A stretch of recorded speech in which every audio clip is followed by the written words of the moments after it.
दोस्तों स्वागत है आप सभी का स्लीपी क्लासेस में। दोस्तों हम सोशियोलॉजी में जो हमारे दो इम्पॉर्टेंट चैप्टर्स शुरू करते हैं, हम C1 एंड C2 की बात करते हैं। C1 एंड C2 अदरवाइज देखें जैसे इनके नोट्स तो अवेलेबल है हमारी वेबसाइट में, डाउनलोड्स में मिल जाएंगे आपको। मैं आपको लेकिन इस वीडियो के माध्यम से चाहता हूं बहुत रैपिडली कुछ इंपॉर्टेंट चीज़ें, थोड़ा स्ट्रक्चर समझाना इन चैप्टर्स का, ताकि आप अपने आप से थोड़ा एक्टिवेटेड रहें एंड जो इस चीज़ को जो इन चैप्टर्स को बढ़िया तरीके से कवर कर पाएँ। ठीक है, तो देखो जो C1 है, थोड़ा जो C1 की थीम है that is about contemporary India, जो आज के भारत की बात करते हैं ये।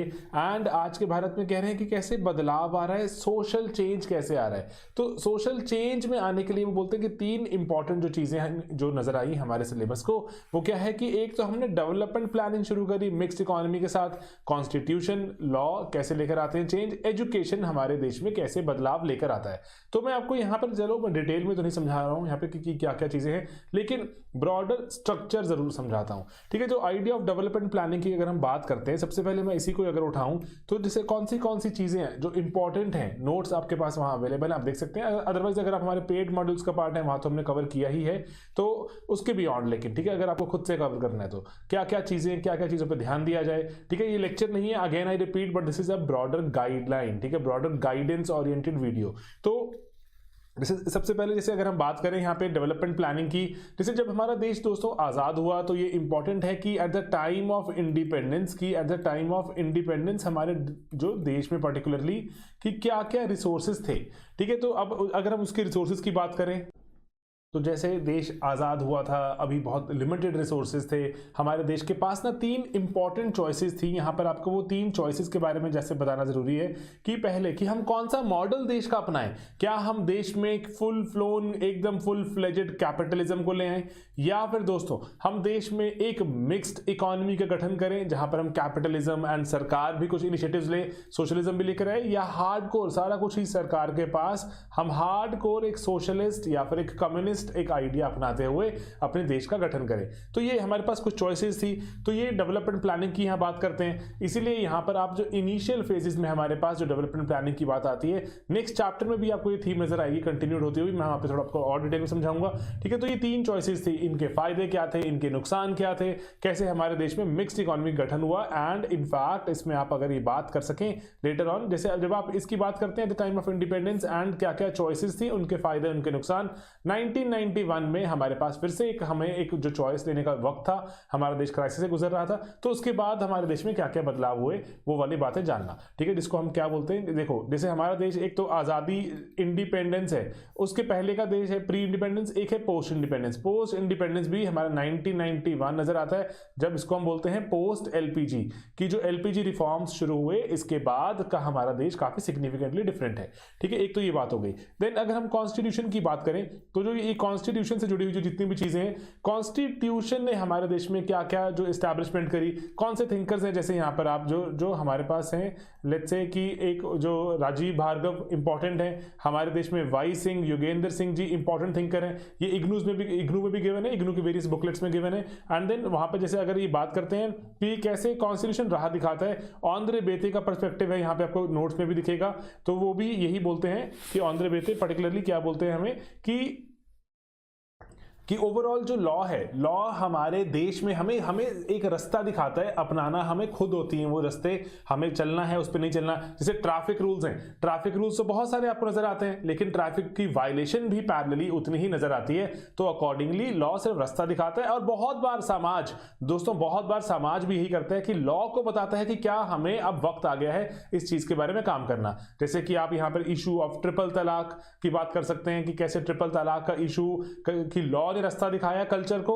एट द सेम टाइम बहुत बार ऐसा भी होगा कि कल्चर दबाव बनाएगा कि लॉ में ऐसी कोई चीज आ जाए, साबरीमाला इशू है ना। तो इसीलिए आप ऐसी बातें यहाँ पे हमेशा ही मेंशन करें, इनके बारे में आपके पास जो क्लैरिटी एनालिसिस हो तो फायदा रहेगा। एंड देन दोस्तों तीसरी चीज है एजुकेशन। पेपर 1 में हमने जो अब देखा हुआ है एजुकेशन कैसे बदलाव लेके आता है, चैप्टर 10 में देखा हुआ है। तो लेकिन यहाँ पर आप जब अगर वेरियस बातें करें तो यहाँ पर आपके पास कुछ पर्सपेक्टिव होने चाहिए रिगार्डिंग एजुकेशन, एंड वो पर्सपेक्टिव इससे चलो पेपर 1 से हम बोरो कर सकते हैं। ठीक है, लेकिन यहाँ पर अपना एनईपी की बात जरूर करना, जो हमारी नई एजुकेशन पॉलिसी है, जो national education new education policy, तो उस पर अगर हम बात करें तो जो हमारी 2019, 20, 21 में अभी जिस पर डिस्कशन खत्म हुई बात करते करते वहां पे जो इंप्लीमेंटेशन की बात आ रही है उसके क्या क्या ड्रॉबैक्स हैं, यूपीएससी सवाल पूछ चुका है सोशियोलॉजी ऑप्शनल में, लेकिन स्टिल वी शुड नो कि एजुकेशन से कैसे बदलाव आता है। एंड देन दोस्तों यहां पे जरूरी है कि इसका क्रिटिसिज्म भी ऑफर किया जाए कि एजुकेशन से बदलाव नहीं आता। वो भी हमने जो पॉइंट्स देखे हैं वो नोट्स में अवेलेबल है कि लेकिन इनका ध्यान रखना, ठीक है, कि कैसे जो कॉन्स्टिट्यूशन या कैसे लॉ बदलाव लेकर आता है एंड कैसे नहीं लेकर आता, ठीक है, एजुकेशन कैसे बदलाव लेकर आती है या कैसे नहीं लेकर आती, दोनों ही पर्सपेक्टिव्स हमें पता होने चाहिए। तो जैसे दोस्तों ये तो बात थी हमारे चैप्टर नंबर 1 की, C1। देन दोस्तों अगर इसको आगे बढ़ाएं तो जो C2 की बात करें, C2 में आपको छोटे छोटे टॉपिक्स नजर आते हैं बहुत सारे, तो छोटे छोटे टॉपिक्स हैं, साथ साथ में अगर आपको इनको गूगल भी कर लेंगे, मैं आपको जो गाइडलाइंस देता हूं मैं आपको पूरा यहाँ पे ना प्लीज अपना कॉपी पेन थोड़ा तैयार रखिएगा C2 में, कि मैं आपको चाहता हूं साथ साथ में चीजें बताना। ऑलराइट, तो जैसे C2 की बात करेंगे तो जैसे सबसे पहला ही रूरल डेवलपमेंट की बात होती है, यहाँ पे rural and agrarian transformation Bharat में कैसे हुई। तो यहाँ पर सबसे पहले दोस्तों की जो बहुत जरूरी है, जो सबसे पहला आपको एस्पेक्ट कि आपको रूरल डेवलपमेंट को डिफाइन करना आना चाहिए। व्हाट इज रूरल डेवलपमेंट दोस्तों, यहाँ पे आप दो बातें करेंगे कि पहली बात कि सर एक जो हमारे अगर हम गांव में झांकते हैं तो there could be a lot of things जो कि एग्रीकल्चर से जुड़ी हुई हैं, एट द सेम टाइम जो नॉन एग्रीकल्चरल भी कुछ चीजें बहुत ज्यादा नहीं होती लेकिन एग्जिस्ट करती हैं, तो रूरल डेवलपमेंट आपको बताना आना चाहिए। एंड देन यहाँ पर जो एक और दूसरा एस्पेक्ट मैंने यहाँ पे नोट्स बनाए, मैं आपके लिए यहाँ पे सब शेयर कर रहा हूं, आप इस पे काम कीजिए कि रूरल डेवलपमेंट के एस्पेक्ट्स अगर हम देखें, एस्पेक्ट्स, ठीक है, 3 एस्पेक्ट्स में इसको हम जैसे तोड़ के देख सकते हैं, ठीक है, एक है इकोनॉमिक एस्पेक्ट, एक है हमारे पास सोशल एस्पेक्ट और एक है हमारे पास टेक्निकल एस्पेक्ट, ठीक है, कि टेक्निकली हमें चीजों को कैसे कैसे बदलना था, अगर नहरें बनानी थी तो जैसे है ना कैनाल्स बनानी थी तो क्या क्या उसके पर्सपेक्टिव से, कैसे कम्युनिटी डेवलपमेंट प्रोग्राम ने उसमें हेल्प किया, हर एक मेंबर आके पार्टिसिपेट करेगा एटसेट्रा, ठीक है। तो उसके बाद आप यहां पर जो पैरेलली इसी में जैसे सीडीपी की बात हो रही है, सीडीपी को मैं आगे कंटिन्यू कर रहा हूं, सीडीपी पर्टिकुलरली कि कम्युनिटी डेवलपमेंट प्रोग्राम 1950s में था क्या, कि कौन कैसे कंट्रीब्यूट करेगा, हर परिवार से इंसान एक कंट्रीब्यूशन, ह्यूमन कंट्रीब्यूशन की बात थी यहां पर, बाकी पैसा सरकार लगा रही थी। तो इसके आपने जो पहली जो चीज बात करनी है वो है वेरियस फेजेस, ठीक है, कि सीडीपी के कौन से फेजेस रहे, नोट्स भी ऐसे ही बनाए हमेशा, ठीक है, फेजेस कौन से रहे, देन कैटेगरीज ऑफ जो सामान जो क्रिएट किया जाएगा वो कैटेगरीज क्या क्या थी, देन उसके बाद तीसरा यहां पे मैं आपको चाहता हूं बताना कि सीडीपी व्हाई इट फेल्ड, ठीक है, सीडीपी फेल क्यों हुआ, आपको इसके बारे में भी क्लैरिटी होनी चाहिए। ओके, ठीक है, तो क्योंकि ये सवाल ऑफन पूछे जाते हैं। देन उसके बाद अगर हम बात करें जो हमारी जो थर्ड चीज है, ठीक है दोस्तों, एक बार इसको यहाँ पे जो थर्ड चीज बना लेते हैं, एंड दैट इज योर जो सीडीपी हमारा जो सबसे पहला फेज हमें नजर आता है, ठीक है, कि रूरल डेवलपमेंट का। देन उसके बाद अगर देखें जो दूसरा फेज हमारे पास नजर आता है, जो सेकंड फेज 1950s में आपने तोड़ के देखा, 1950s is full of CDP, ठीक है, सीडीपी की बात चल रही है। सेकंड फेज में जैसे आप देखते हैं कि जो लैंड रिफॉर्म्स की बात बढ़ जाती है, लैंड रिफॉर्म्स पहले भी कवर किया है, eight the same time green revolution भी यहां पर शुरू हो जाता है। इसके कारण हो क्या रहा है, लैंड रिफॉर्म्स थोड़ा ठंडे बस्ते में आ जाते हैं, लैंड रिफॉर्म्स पीछे कहीं रह जाते हैं, गेटिंग इट। सीडीपी पे फोकस है, सीडीपी के साथ साथ लैंड रिफॉर्म्स पे फोकस है, फिर सीडीपी पीछे रह जाएगा, फेलियर नजर आएगा, लैंड रिफॉर्म्स पे फोकस आएगा, लैंड रिफॉर्म्स फेलियर नजर आएंगे, ग्रीन रेवोल्यूशन पे फोकस नजर आएगा, ग्रीन रेवोल्यूशन तो अभी आगे चलती ही गई। ओके, ठीक है, तो ग्रीन रेवोल्यूशन चल रही है, कैसे हमने उसके बारे में लेक्चर देखे हुए पहले, ठीक है। ओके, तो हम वहां से ना कंटेंट बोरो कर सकते हैं, सेकंड फेज की बात हुई। देन उसके बाद अगर आप देखें नेक्स्ट जो आप फेज उठाएं, उस फेज में बात करें कि सर पोस्ट जो ग्रीन रेवोल्यूशन हमारे देश में क्या क्या चला, मैं आपको यहां हिंट दे रहा हूं। सबसे पहले हमने यहां पर एरिया सेंट्रिक अप्रोचेस अपनाई, ठीक है, what are area centric approaches, ठीक है, कि जैसे कि डेजर्ट वाले इलाके में कुछ अलग करना चाहिए, जहां पर ट्राइबल जो बहुल इलाका है वहां पे कुछ और करना चाहिए। तो एंड कहीं पर जैसे किसी में हो सकता है कि फर्नीचर का बहुत स्कोप है, वहां पे फर्नीचर पे फोकस करते हैं, तो area centric approaches I gradually, ये अभी भी हमें नजर आती हैं इवन बैंकिंग एटसेट्रा में। ओके, उसके बाद नेक्स्ट यहां पे आपने एरिया सेंट्रिक अप्रोचेस अपनाई। उसके बाद यहां पर एम्प्लॉयमेंट पर फोकस आया कि एम्प्लॉयमेंट में अगर हम बात करें, पर्टिकुलरली एम्प्लॉयमेंट में हमें इवन फूड फॉर वर्क और रादर जो अगर आप काम करेंगे पैसा जो आपको खाना मिलेगा, कैसे ग्रेजुअली उसकी ट्रांसफॉर्मेशन मनरेगा में हो गई कि काम करेंगे, सरकार गारंटी दे रही है काम की, पैसा भी मिलेगा 100 दिनों तक, ठीक है, 100 डेज की मिनिमम वर्क सरकार देगी, ज्यादा भी दे सकती है, 100 दिन का तो मिनिमम था। ओके, देन उसके बाद यहां पर एक और जो हमारे पास चीजें हैं वो है poverty alleviation programme, programmes, 20 point programme etcetera, की जिससे गरीबी हटाओ की बात नजर आती है। पॉवर्टी एलिवेशन प्रोग्राम कैसे कैसे इसने हमारे समाज को बदला।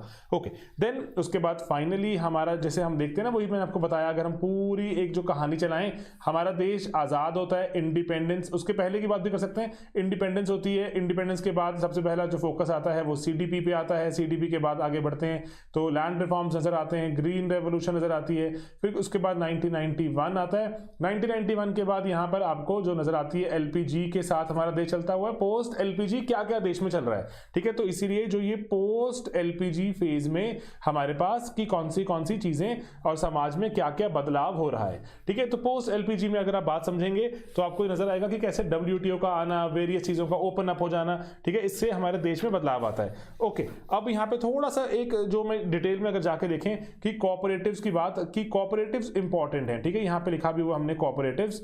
तो कोऑपरेटिव्स की अगर हम बात समझें, सबसे पहले यहाँ पे जैसे आपने जो कुछ पॉइंटर्स हैं, ठीक है, जो हमने जिस हिसाब से नोट्स बनाए तो उसके हिसाब से बात कर रहे हैं कि पहला है कि एवोल्यूशन की बात करें हमेशा कि कोऑपरेटिव्स हमारे देश में शुरू कहां से होते हैं। कोऑपरेटिव में कुछ लोग इकट्ठे आ जाते हैं एंड इकट्ठे मिलकर वो चाहते हैं काम करना, एंड उसके बाद जो इकट्ठे मिलकर काम करेंगे थोड़ा इकोनॉमिक्स ऑफ स्केल आ जाती है, 4 पैसे कंट्रीब्यूट हो जाते हैं, सामान बनाकर बेचना आसान हो जाता है। तो कोऑपरेटिव्स थोड़ा जो संगठन के जैसे काम करने वाली बात होती है, तो can be very beneficial and rather इसका जो जन्म कहां से हुआ, जर्मनी में हुआ एक्सेट्रा, उसके बाद कर सकते हैं 1890 में करते करते पूरी दुनिया में कैसे इंपॉर्टेंट एक इवेंट बन गया, जिसके कारण हमें जो अमूल एक्सेट्रा हम देखते हैं हमारे देश में बहुत सारे कोऑपरेटिव्स हैं बड़े बड़े, जो आजकल हम देखते हैं कि इवन फार्मर प्रोड्यूसर ऑर्गेनाइजेशंस हैं, जीएस में आप पढ़ते हैं, तो एफपीओस भी एक तरह से कोऑपरेटिव्स का एक नया जन्म है। ओके, देन आपने एवोल्यूशन की बात करी यहाँ पर, देन उसके बाद आप बताएं यहाँ पर बहुत ही जरूरी है कि इनका हमारे वेरियस जो 5 ईयर प्लान्स थे,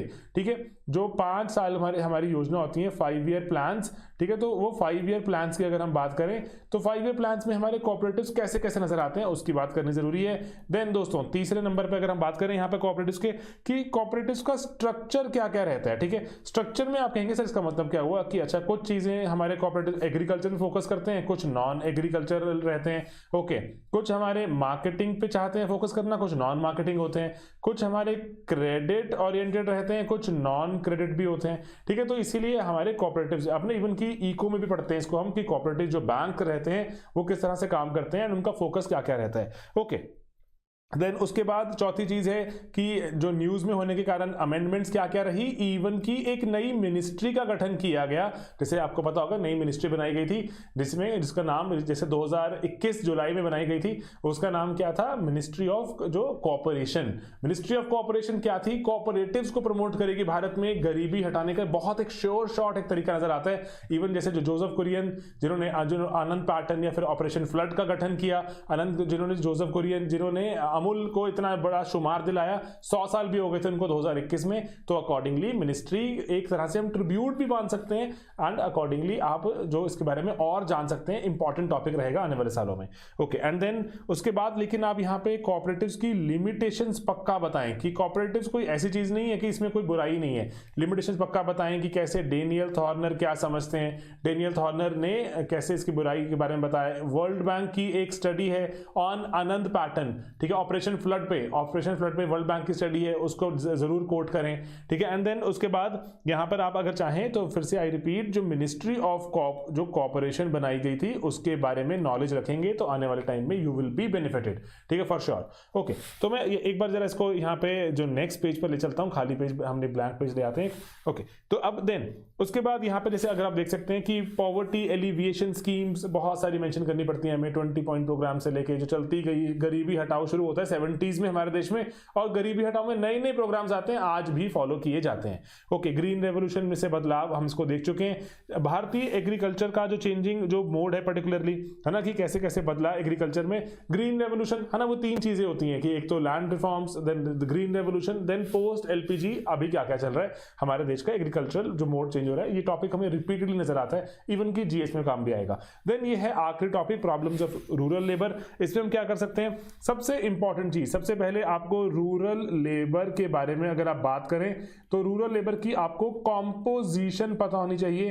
what is the composition of rural labour, ठीक है, कि आजादी से पहले कितनी थी रूरल लेबर, अभी आफ्टर इंडिपेंडेंस कितनी, क्या क्या रेशो, कैसे जो प्रोपोर्शन चल रहे हैं। ओके, देन आपकी यहां बात कर रहे हैं बॉन्डेजेस की, कि ठीक है बंधुआ मजदूर एक्सेट्रा की बात होती है, इंपॉर्टेंट टॉपिक रहता है। तो बॉन्डेजेस की बात करें, यहां पर आप बताएं definitely types of bondages, Ashok Rudra and Pranab Bardhan का यहाँ पे एक छोटा सा मॉडल है, ठीक है, टाइप्स की बात कर सकते हैं। देन यहाँ पर आप कॉजेज बता सकते हैं कि क्यों आज भी बंधुआ मजदूरी या फिर बॉन्डेजेस नजर आते हैं, कि इसके कारण क्या है। इसके कुछ कारण है इकोनॉमिक कारण है, कुछ यहाँ पर सोशो कारण है, एंड अगर हम यहाँ बात करें तो कुछ रिलीजियस कारणों से भी, कि धर्म या कास्ट की बात कर भी लोगों को बंधुआ मजदूर रखा जाता है। ओके, देन बॉन्डेजेस पे आप बात करें कि क्या क्या पॉलिसीज एग्जिस्ट करती हैं इसको खत्म करने के लिए, क्या क्या हमारे इवन की हमारे कॉन्स्टिट्यूशन में आर्टिकल एग्जिस्ट करते हैं, तो उनके बारे में हमें पता होना चाहिए। देन कम्स योर माइग्रेशन, ठीक है, छोटे छोटे से टॉपिक हैं, ऐसे बड़े बड़े ह्यूमंगस टॉपिक नहीं है कि पूरा पूरा दिन पे हम पीएचडी करते रहें, छोटे छोटे टॉपिक है, 2-3 घंटे में खत्म हो जाते हैं, रिसर्च करें अगर आप, ठीक है। माइग्रेशन, ठीक है, लेकिन बाकियों से माइग्रेशन थोड़ा सा बड़ा है, इंपॉर्टेंट भी इसलिए ज्यादा ही है, इसलिए आप इस पर अगर आधा दिन भी लगाते हैं तो that's not a bad deal.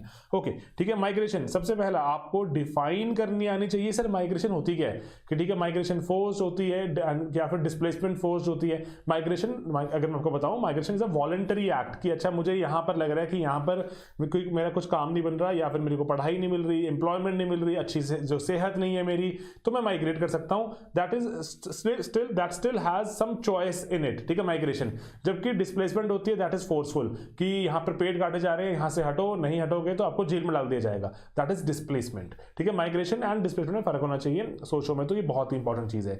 Okay, ठीक है, डिफाइन करेंगे हम। देन उसके बाद हम माइग्रेशन की बताएंगे टाइप्स, देन हम माइग्रेशन के बताएंगे सर रीजंस में वही कुछ हो सकते हैं हमारे पास, सोशो इकोनॉमिक कारण, या फिर हम इनको पुश एंड पुल फैक्टर्स में भी देख सकते हैं। पुश मतलब इस जगह में कुछ बचा ही नहीं, चलिए निकलिए यहां से।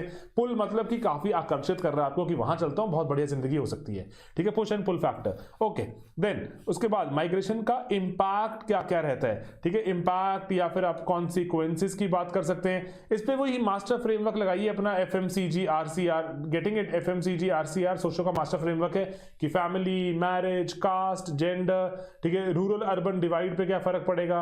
एंड देन अगर पहले वाला C कास्ट था तो इसको क्लास में, कि आप हमेशा लोअर क्लास का पार्ट बनते हैं अगर आप माइग्रेंट्स होते हैं।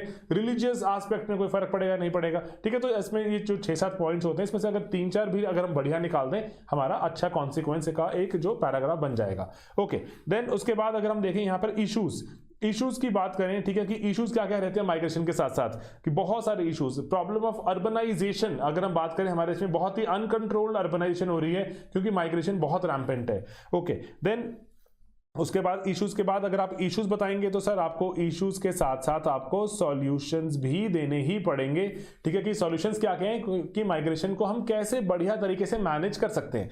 देन दोस्तों यहां पर अगेन आई रिपीट, यहां पे जरूरी है कि आप जो वेरियस पर्सपेक्टिव्स दें यहां पे, ठीक है। पर्सपेक्टिव का मतलब क्या हुआ, थिंकर्स के नहीं, कि माइग्रेशन को देखिए वेरियस नजरिए से। हमने इस पर छोटा सा एक अटेम्प्ट किया था, नोट्स में बात डाली थी, बिल्कुल थोड़े से 3-4 पॉइंट्स ही हैं, कि माइग्रेशन में जो विमेन को माइग्रेशन कैसे नजर आती है, उनके लिए माइग्रेशन क्या मायने रखती है, ठीक है, बच्चों को कैसे नजर आती है माइग्रेशन, ओल्ड जो एल्डरली हैं उनको माइग्रेशन कैसे नजर आती है, ठीक है। तो इसलिए इसके पर्सपेक्टिव से अगर देखें तो हम सवाल को बढ़िया तरीके से कई बार हम टैकल कर पाते हैं। ओके, देन यहां पर अगर हम बात करें कि जो अभी एक जो इंपॉर्टेंट जो चीज आती है, कि जो पोस्ट कोविड दुनिया में, जैसे आपने देखा तो कोविड आया था तो हमारे देश में, तो इंटरनल माइग्रेशन, रिवर्स माइग्रेशन शुरू हुई थी, तो इसीलिए जो प्रॉब्लम ऑफ इंटरनल माइग्रेशन थी, rather problem of internal reverse migration becomes an important topic, ठीक है। तो इसको कवर करना है। एंड एक इंपॉर्टेंट चीज है जो पूरे चैप्टर में देखने को मिलती है आपको, कि जो हमारे एग्रीकल्चर में क्या बदलाव आया, गांव में क्या बदलाव आया, CDP में क्या बदलाव आया एक्सेट्रा,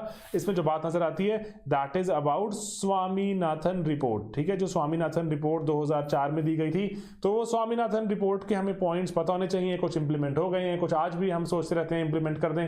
UPSC सवाल बार बार पूछते रहते हैं, कभी GS में, कभी सोशो में पूछता ही जाता है। तो इसलिए इंपॉर्टेंट है, हमने लेक्चर भी बनाकर डाला हुआ इस पर, जो यूट्यूब पर भी अवेलेबल है, ठीक है, और पेड में मॉड्यूल में भी अवेलेबल करा दिया गया। तो बस इसीलिए मैं चाह रहा हूँ कि ना ये चीज़ें बहुत ज़्यादा ऐसे ह्यूमंगस नहीं है, छोटे छोटे टॉपिक्स हैं, जगह जगह आपको बिखरे हुए मिलते हैं, आपको आर्टिकल्स में बिखरे हुए मिलते हैं, एंड पर्टिकुलरली क्योंकि इंडिया कंटिन्यूसली बदलता जाता है तो इसलिए इनमें नए नए एस्पेक्ट्स ऐड होते रहते हैं। जैसे कि आपके पास मान लीजिए यहाँ पर अगर लेट्स से 15 टोटल हमारे पास जो पर्सपेक्टिव या पॉइंट्स हैं, तो 1-2 ऐड हो जाएंगे, एक कुछ सालों में आगे बढ़ते रहेंगे, ठीक है। ऐसे नहीं कि पूरा टॉपिक बदल जाएगा कि हम बोले माइग्रेशन नई कोई डेफिनेशन आ गई, या फिर जो बॉन्डेज में कुछ नया एक पर्सपेक्टिव आ गया, आर्टिकल बदल गया कॉन्स्टिट्यूशन में, ऐसा नहीं होगा। लेकिन हाँ, कोई नई मिनिस्ट्री बन गई, छोटा सा पॉइंट डाल दिया, ठीक है। तो इसीलिए बहुत चीजें बदलती नहीं है, इसलिए हम बोलते हैं कि सोचो एक स्टैटिक ऑप्शनल कैसे नजर आता है अगर हम उसको जो बढ़िया तरीके से इमेजिन कर लें, ठीक है। तो घबराने की बात नहीं है, डरने की बात नहीं है। मनरेगा यहाँ पर आप जो पर्टिकुलरली, इसलिए आपको जो 4 इंपॉर्टेंट चीजें आज जो करनी है वो है एनईपी के बारे में अच्छे से बढ़िया से एक रिपोर्ट बना के रखिए अपने पास, मतलब एक कंसाइज नोट्स, ठीक है। मनरेगा, हमारे देश में मनरेगा हम एम्प्लॉयमेंट प्रोवाइड करते हैं, मनरेगा के फायदे, मनरेगा के नुकसान पता होने चाहिए हमेशा ही। एंड देन उसके बाद जो पोस्ट कोविड हमारे देश में अगर पोस्ट कोविड इंटरनल माइग्रेशन हुई, तो पोस्ट कोविड इंटरनल माइग्रेशन, यहाँ पे मैं 2 टॉपिक बना रहा हूँ आपके लिए, ठीक है। इंटरनल माइग्रेशन के बारे में पता होना चाहिए, एंड कोविड का इंपैक्ट हमारे देश में चाइल्ड लेबर पे क्या रहा, ठीक है। चाइल्ड लेबर पे हमारे देश में कोविड का इंपैक्ट क्या रहा। एंड देन उसके बाद हमने चौथी एक चीज देखी थी, दैट वाज स्वामीनाथन रिपोर्ट, ठीक है। ये 4 चीजें प्लीज तैयार रखिए, बढ़िया तरीके से तैयार रखिए, अच्छा आप अटेम्प्ट कर पाएंगे। हमेशा साल दर साल आप देखेंगे इनसे सवाल निकल रहे हैं, ठीक है। सिर्फ ये 4 चीजों से आप कहेंगे सर बाकी सब कुछ एक तरफ, ये 4 एक तरफ, लेकिन ऐसा है कि ये 4 को बढ़िया बनाने के लिए हम ये जो सामान पढ़ते हैं, सब चीजें देखते हैं, ये 4 चीजों को बढ़िया बना देते हैं। और तो बस यही मेरा भी अटेम्प्ट है। तो मैं आज आपको ऐसे कोई क्वेश्चन वगैरह नहीं दे रहा करने के लिए, क्योंकि अननेसेसरी आप बर्डन फील करते हैं। तो और ऐसे बहुत कोई ऐसे सॉलिड कोई ऐसे रिस्पॉन्स भी नहीं लग रहा कि बच्चे बहुत क्रेजी हैं अबाउट दिस। तो इसीलिए maybe later on let us develop some interest और curiosity about the subject, and then question discuss करते रहेंगे। क्वेश्चन तो बहुत सारे बन सकते हैं और बनाते भी जाते हैं, हम पढ़ते भी जाते हैं, ठीक है। तो बाकी दोस्तों यही पढ़ाई चलती रहे, अगर कुछ ऑर्गेनाइज तरीके से चलते रहे, हम हवा में हाथ पाँव ना माने। छोटा बहुत ज़्यादा सिलेबस नहीं है, ढंग से कवर किया जा सकता है। थोड़ा सा इसलिए मैं कहूँगा कि थोड़ा फेथ बनाकर थोड़ा सा क्राम करने की अगर हम शक्ति भी बढ़ा लें, एंड नई नई चीज़ों पर नज़र बनाए रखें। और बहुत ज़्यादा बच्चे घबरा जाते हैं कि सर नया करंट अफेयर चाहिए, बहुत ज़्यादा अर्जेंट नया करंट अफेयर्स। इतना घबराने की बात नहीं होती, क्योंकि मेजॉरिटी जो हमारा कंटेंट है that will always be you will be able to tackle it through जो ऑलरेडी एग्जिस्टिंग कंटेंट, ठीक है। उसको बस हमें बढ़िया तरीके से समझना है, थोड़ा सा दिमाग में रिटेन करना है, एंड वक्त आने पर इंप्लीमेंट करना है। यही बस आज के लेक्चर का एक जो थोड़ा पैगाम भी था, C1 C2 कवर करना रैपिडली, एंड इसमें वेरियस स्ट्रक्चर बनाना। मैं आगे वाले जो टॉपिक्स में भी थोड़ा कोशिश करूंगा कि स्ट्रक्चर बना के आप तक पहुंचाऊं। बाकी चलिए मिलेंगे अपने अगले लेक्चर में दोस्तों, बहुत ही जल्द। मेहनत करते रहिए, bye bye, take care. Hello दोस्तों, स्वागत है आप सभी का स्लीपी क्लासेस में। दोस्तों अपने सोशियोलॉजी की क्रैश कोर्स को और आगे बढ़ाएं, पेपर 2 की बात करें, एंड आज मैं आपको C3 के बारे में एंड C3 एंड C4 के बारे में रैपिड समरी दूंगा, ठीक है दोस्तों। रैपिड समरी क्यों? क्योंकि ऑलरेडी जैसे हमारे YouTube चैनल पर इनके बारे में डिटेल्ड जब वीडियोस अवेलेबल नहीं है, लेकिन इनके नोट्स हमारी वेबसाइट पर अवेलेबल हैं, तो अकॉर्डिंगली आप लोगों को एक बेहतर आइडिया मिल पाए इन चैप्टर्स में है क्या, ठीक है। अगर आपका मेंस है इस साल, तो मैं आपको चाहता हूं बताना, हमारे already courses, paid courses run करते हैं, जहां पे हम रैपिडली कवर करते हैं बहुत सारी चीज़ों को क्वेश्चन आंसर के थ्रू।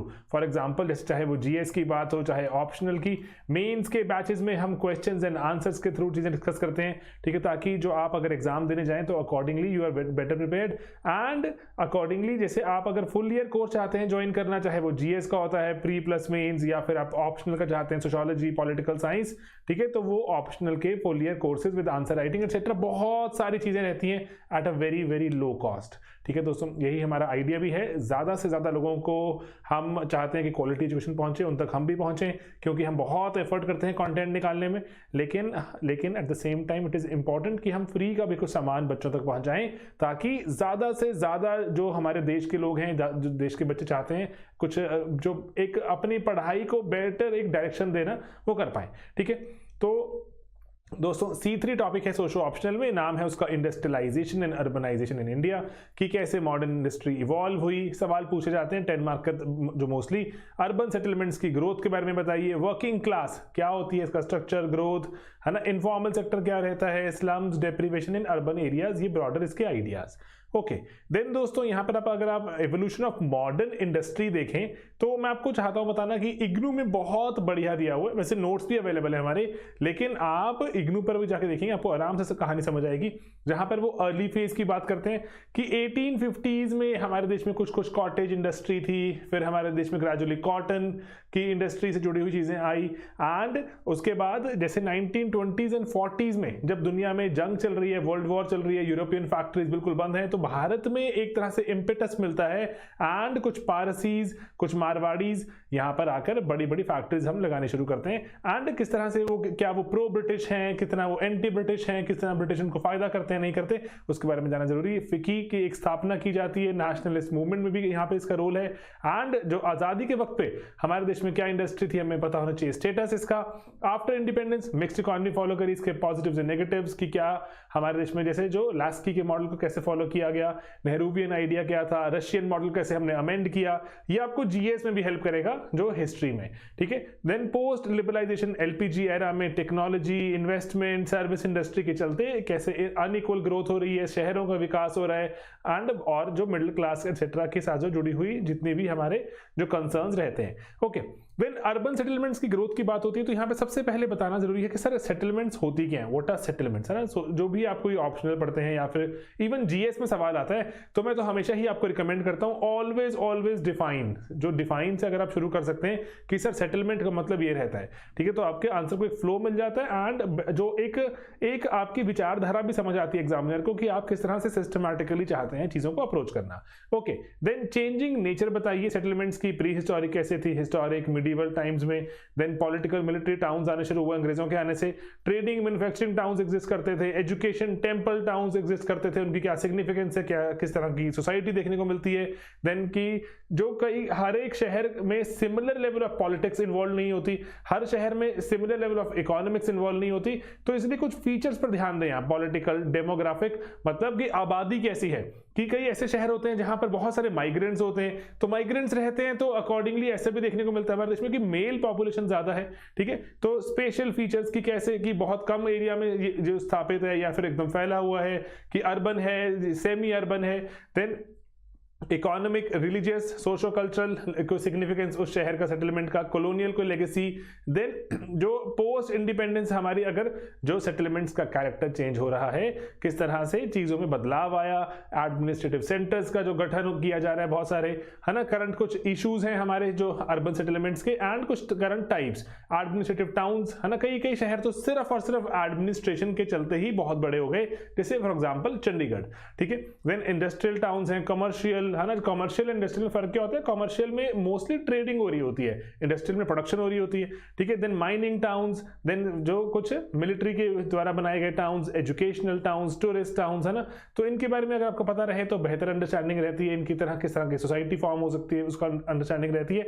वर्किंग क्लास डिफाइन कीजिए, मार्क्सिस्ट आइडिया, एंड एक ब्रॉडर डेफिनेशन भी रखिए, what is a working class.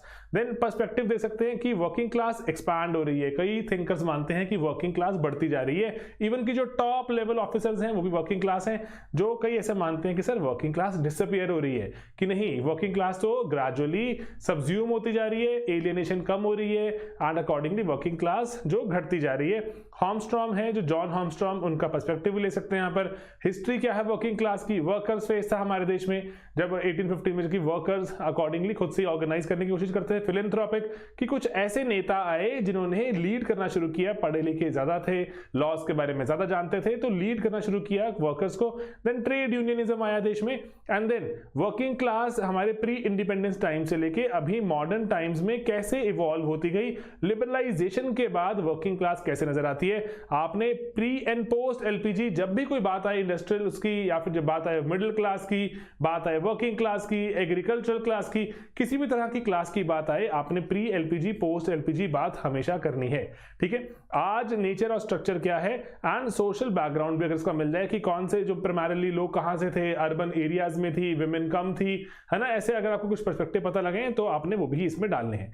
Okay, then urban areas का टॉपिक है, यहाँ पर बड़ा टॉपिक है, इस पर हमने जो जैसे हमारे पेड मॉडल्स में हमारे जो काफी सारे वीडियोस हैं, डेटा की बात भी करते हैं क्योंकि डेटा की यहाँ पे डेफिनेशन में भी आपको रिक्वायरमेंट रहती है कि जब डिफाइन करते हैं, भारत सरकार भी जब डिफाइन करती है अर्बन एरियाज को नंबर्स पे ही डिफाइन करती है, इतने लोग अगर रहते हैं तो accordingly this is what becomes a city, this is what becomes a town, this is what becomes a rural area, है ना। तो क्या किस तरह के काम में इन्वॉल्व हैं, एग्रीकल्चरल काम में इन्वॉल्व हैं या नहीं है। ओके, देन सोशियोलॉजिकल पर्सपेक्टिव में Louis Wirth and Oscar Lewis, दोनों ही लुईस हैं वैसे तो, लेकिन इनके पर्सपेक्टिव जानने जरूरी रहते हैं कि किस तरह से हमारे जो शहरों में अर्बन एरियाज में एक ऐसे स्लम की फॉर्मेशन है जहां पर बहुत सारी जो जरूरी कुछ सुविधाएं रहती हैं वो उससे इंसान डिप्राइव्ड रहता है। डेटा कोड करना जरूरी, ठीक है, कितना % लोग हैं ऐसे जो स्लम्स या फिर स्लम होते क्या है, परिभाषा क्या है, उसमें ऐसी जिंदगी जी रहे हैं। Okay, causes, very very very important कि कॉजेज क्या है स्लम फॉर्मेशन के। फंक्शंस, स्लम फंक्शन क्या पूरा करता है कि अगर स्लम कोई फंक्शन पूरा ना करता होता तो उसमें जाके कोई अपना जीवन व्यतीत ना करता, ठीक है। तो इसलिए अगर बहुत सारे स्लम्स हैं, स्लम्स बढ़ते ही जाते हैं तो कोई तो फंक्शन पूरा कर रहे होंगे, तभी शायद वो एक्सपैंड भी करते जा रहे हैं। ओके, अप्रोचेस क्या है कि कैसे हम इरेडिकेट मतलब या फिर स्लम वाली लिविंग को कम कर सकते हैं, लोगों को बेहतर जिंदगी दे सकते हैं। मार्क्सिस्ट अप्रोच है, welfarist, CDP community development approach, then humanitarian, modernisation. Supreme Court ने भी कुछ वर्डिक्ट्स में बात की है स्लम्स को कैसे हम ह्यूमैनिटी ये पर्सपेक्टिव से देख सकते हैं एंड अकॉर्डिंगली टैकल कर सकते हैं। सरकार ने क्या क्या स्कीम्स प्रोग्राम चलाई, डेप्रीवेशन कैसे रहती है, इकोनॉमिक, एनवायरमेंटल, सोशल, इसकी बात करें ना, ब्रॉडर फ्रेमवर्क देते जा रहा हूं क्योंकि लेक्चर पढ़ाएंगे, लेक्चर तो कितने लंबे हो जाते हैं, ठीक है। तो इसीलिए अर्बनाइजेशन की भी ना आप इसमें कुछ पर्सपेक्टिव है, जैसे urban poverty, it's a separate kind of a poverty जहां पर खाने के आपको दिक्कत हो जाएगी अगर जेब में पैसा नहीं है। देन कॉन्स्टिट्यूशन एंड स्लम्स की बात कि हमें राइट टू लिव है, क्या हम कहीं भी जाके रह सकते हैं, कि स्लम फॉर्मेशन तो ऐसे बढ़ती ही जाएगी। एंड देन सिटी को डिफाइन करना कि सिटी है क्या, ये इंपॉर्टेंट चीजें हैं। देन दोस्तों टॉपिक है हमारे पास चाइल्ड लेबर का, कि चाइल्ड लेबर के कॉजेज क्या हैं, कॉन्स्टिट्यूशनल प्रोविजंस क्या हैं। चाइल्ड लेबर की अगर हम बात करें कि हमारा कॉन्स्टिट्यूशन कौन से आर्टिकल में चाइल्ड लेबर या उससे ऐसी जुड़ी हुई प्रैक्टिसेस को प्रोहिबिट करता है। लीगल प्रोविजंस, इंस्टीट्यूशनल प्रोविजंस क्या है कि हमने कौन सी संस्थाएं बनाई हैं देश में जिस पे काम करती हैं, programmes and policies, NGOs important. Globalisation के चलते, है ना, इंपॉर्टेंट जो कंटेम्प्रेरी ग्लोबलाइजेशन के चलते, कोविड के चलते क्या क्या प्रभाव रहेगा चाइल्ड लेबर पर, बढ़ेगा घटेगा, पॉजिटिव्स नेगेटिव्स देख के, एंड कैसे हम इंटीग्रेटिव, क्योंकि जब माँ बाप जब बहुत गरीब होते हैं तो बच्चों को अक्सर वो नौकरी करने लगा देते हैं, किस तरह से इंटीग्रेटिव अप्रोच लें, किस तरह बच्चों को स्कूल से हटा दिया will not solve the problem, ठीक है, सॉरी, बच्चों को अगर हमने जो एम्प्लॉयमेंट से हटा दिया will not solve the problem. माँ बाप को भी हमें लाइवलीहुड देना होगा, तभी ही वो जाकर बच्चों को काम पर जाने से रोकेंगे। ओके, देन C4 हमारा टॉपिक है politics and society, nation, democracy, citizenship, political parties, pressure groups, social and political elite, regionalism, decentralisation, secularisation. तो बहुत से टॉपिक हैं, हम इंटीग्रेटेड तरह से अगर देखें तो पेपर 1 में भी देखे जाते हैं। तो चैप्टर 7 पेपर 1 में आपने बहुत सारे कॉन्सेप्ट पढ़े हैं, व्हाट इज अ नेशन, ठीक है, या फिर what is a political party, है ना, एटसेट्रा, वो वाले कॉन्सेप्ट्स यूज होते हैं। एंड यहां पर कुछ स्पेसिफिक चीजें हैं जो मैं चाहता हूं अगर हम पढ़ें तो हम पेपर 1 में भी उनको यूज कर लें। ओके, रीजनलिज्म को डिफाइन करना जरूरी है कि रीजनलिज्म कब कहलाता है, कि कितने, अगर मैं बात करूं कि वो नेशन के बियॉन्ड में रीजन की बात कर रहा हूं, एंड रीजन जो या फिर क्या देश के लिए हित में है, देश के अगेंस्ट है। ओके, ये बात को जानना, भारत के कॉन्टेक्स्ट में समझना, भारत में इतिहास क्या रहा, पोस्ट इंडिपेंडेंस सरकार ने क्या क्या कदम उठाए, बहुत सारी कमेटीज आप हिस्ट्री में भी पढ़ते हैं, स्टेट्स हमारी कौन सी इसमें गठन हुआ, नॉर्थ ईस्ट में कैसे बनती गई स्टेट्स, एंड एग्जिस्टिंग स्टेट्स भी जो छोटी छोटी होती गई। ओके, देन इमर्जेंस क्या रहे, कि क्या क्या कारण रहते हैं कि जो रीजनलिज्म इमर्ज करता है। Then son of soil movement, अगर जानने इसके बारे में थोड़ा सा तो इंपॉर्टेंट रहता है। देन इंपॉर्टेंट आउटकम्स क्या रहे, अगर बहुत सारी रीजनल वाली मूवमेंट चली तो उसके आउटकम्स क्या रहे, ठीक है, कोई हमेशा कंक्लूजन पे पहुंचा, ठीक है। एंड देन उसके बाद क्राइटेरिया क्या रह सकता है किसी एक रीजन को रिकॉग्नाइज करने का, कि ऑल राइट ये रीजन है, क्या वो क्राइटेरिया लैंग्वेज है, क्या वो रिलीजन है, क्या एक ज्योग्राफिकल रीजन है ना, क्या क्राइटेरिया होता है कि हम बोलते हैं कि अच्छा लेट्स से हम सब पंजाबी, हम सब मराठी, हम सब गुजराती, मारवाड़ी, है ना, या फिर कैसे हम जो पर्टिकुलरली हम इस रीजन के हिसाब से कि हम बोले ये रीजन कहलाता है। देन कि कैसे हम रीजनलिज्म को रिकंसाइल करें एक नेशन के साथ, कि क्या मैं नेशन के अगेंस्ट तो नहीं हो जाऊंगा, नेशन मेरा टूट तो नहीं जाएगा। अगर कैसे बहुत बार हुआ भी इतिहास में, बहुत सारे नेशंस में बहुत सारे रीजन्स एग्जिस्ट करते थे and they ended up becoming a separate country, separate nation. Examples के साथ भी हम इसको देखें तो हमारी कहानी अच्छी बन सकती है। देन इंपॉर्टेंट टॉपिक कंटेम्प्रेरी है, पॉलिटिकल पार्टीज, डेफिनेशन एटसेट्रा से जो सब कुछ, वहां पर मैं नहीं जा रहा, उसमें आपने देखना है पॉलिटिकल पार्टीज हमारे देश में सिस्टम क्या है, फंक्शंस एंड रोल, है ना, क्या फंक्शंस क्या रोल। रजनी कोठारी का पर्सपेक्टिव जो ये मार्वलस इनके एनालिसिस है, एंड रजनी कोठारी जी लिख गए इनके पर्सपेक्टिव कि भारत में पॉलिटिक्स एंड उसके बाद जो कांग्रेस सिस्टम, इन्होंने जो वर्ड दिया था कांग्रेस सिस्टम, इसके बारे में पता होना चाहिए हमें, अपने आंसर्स में अगर रिफ्लेक्ट करें मजा आएगा। एंड देन क्रिटिसिज्म क्या है कोठारी सर के मॉडल का, कि जो रजनी कोठारी जी ने जो मॉडल दिया उसका क्रिटिसिज्म क्या है। ओके, देन उसके बाद जो कंटेम्प्रेरी पॉलिटिकल सिस्टम में हमारे देश में ना हमने वेरियस फेजेस देखे, ठीक है, फर्स्ट फेज था, सेकंड फेज, थर्ड फेज, जहां पे हम देखते हैं अलग तरह से पार्टीज बिहेव करती हुई नजर आती हैं, ठीक है। अभी हम कह रहे हैं कि 2014 के इलेक्शन के बाद फोर्थ एक पॉलिटिकल पार्टी सिस्टम के जैसे एक नजर आ रहा है कि एक नया सिस्टम सा उभर के आ रहा है, ये भारत में पॉलिटिकल पार्टीज का एक तरह से चौथा फेज मान सकते हैं हम। एंड देन उसके क्या क्या फीचर रहते हैं, जैसे 52 से 67, देन 89 तक, देन 2014 तक, अभी मानते हैं हम कि 2014 ऑनवर्ड एक चौथा फेज चल रहा है, फोर्थ पॉलिटिकल पार्टी सिस्टम्स को हम कहते हैं, ठीक है। थर्ड पार्टी सिस्टम के कुछ प्रिंसिपल्स हमें पता होने चाहिए कि कैसे उसमें से बदलाव नजर आ रहा है चौथे उसमें, एंड ट्रेंड कैसे बदल रहे हैं। मल्टीपोलैरिटी से हम सिंगल जो पार्टी सिस्टम की तरफ जा रहे हैं, एक तरह से नजर आता है। एंड देन जो पॉलिटिकल फ्रेगमेंटेशन रिड्यूस हो रही है, जो हमारी जो कंपटीशन है वो वीक हो रहा है, स्ट्रांग नहीं हो रहा। एंड देन फेडरलाइजेशन जो है पर्टिकुलरली हमारे नेशनल इलेक्शंस की, वो भी कमजोर हो रही है, ठीक है, मतलब स्टेट्स की भूमिका घट जाती है। एंड देन वहां पर हम कह रहे हैं कि जो हाईली हेट्रोजेनस जो कैटेगरी है वो रीजनल पार्टीज इतनी हेट्रोजेनस है, मतलब इतनी विभिन्न नजर आती हैं। जो ईस्ट में नजर आएंगी पॉलिटिकल पार्टीज आपको रीजनल, वो वेस्ट में वैसे नजर नहीं आ रही, नॉर्थ में बिल्कुल अलग, साउथ में कुछ और इश्यूज, तो इसीलिए जो हम कह रहे हैं कंपटीशन रीजनल पार्टीज भी नहीं दे पाती। एंड देन उसके बाद जो वोटर मोबिलाइजेशन हो रही है नेशनल इलेक्शन में, जो थर्ड पार्टी में नजर नहीं आता था, फोर्थ पार्टी सिस्टम में नजर आता है। देन कास्ट की कॉम्पोजिशन कैसे बदलती है, इंपॉर्टेंट टॉपिक रहता है मेंस के लिए।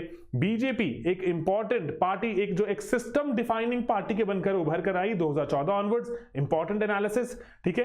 एंड देन उसके बाद की उनकी बीजेपी की अगर हम बात करें आइडियोलॉजिकल हेजेमनी, कैसे वो तीन इंपॉर्टेंट आइडियाज पर बीजेपी अपने आप को जो पोस्चर करती है एंड बताती है कि कैसे इंपॉर्टेंट तरह से उन्होंने सिस्टम को ही जो डिफाइन किया, रिडिफाइन किया। एंड ऑर्गेनाइजेशनल एंड फाइनेंशियल, जैसे बिल्कुल कांग्रेस की जब हम बात करते हैं फर्स्ट पॉलिटिकल पार्टी सिस्टम में, कांग्रेस के पास भी ऑर्गेनाइजेशन बहुत सॉलिड, फाइनेंशियल भी बहुत सिस्टम सॉलिड, बाकी पार्टीज की कंपैरिजन में सेम हमें फोर्थ में नजर आता है। एंड करिज्मेटिक लीडरशिप, ठीक है, ये सब चीजें जो हमें फोर्थ पॉलिटिकल पार्टी सिस्टम को डिफाइन करने में always give them, if you're ever asked such a question, मुश्किल नहीं होगा ये, जैसे बहुत सारे मिलन वैष्णव वगैरह ने जो आर्टिकल्स देखे हैं, सुहास पालशेखर एक्सेट्रा, उनका सबका जूस है, ये मिक्सचर है, तो एग्जांपल्स के साथ कोट कीजिए, इतना मुश्किल नहीं है, मैं आपको चाहता हूं बताना, ठीक है। यहां पर जैसे जो टॉपिक्स हैं बाकी ये टॉपिक्स हमने बहुत सारे टॉपिक्स हम देखते हैं हमारे इवन की पेपर 1 में भी विद इंडियन कॉन्टेक्स्ट, थोड़ा सा इंडियन तड़के के साथ, ठीक है। Problems of religious minorities etcetera हमने प्रीवियस भी देखा हुआ है,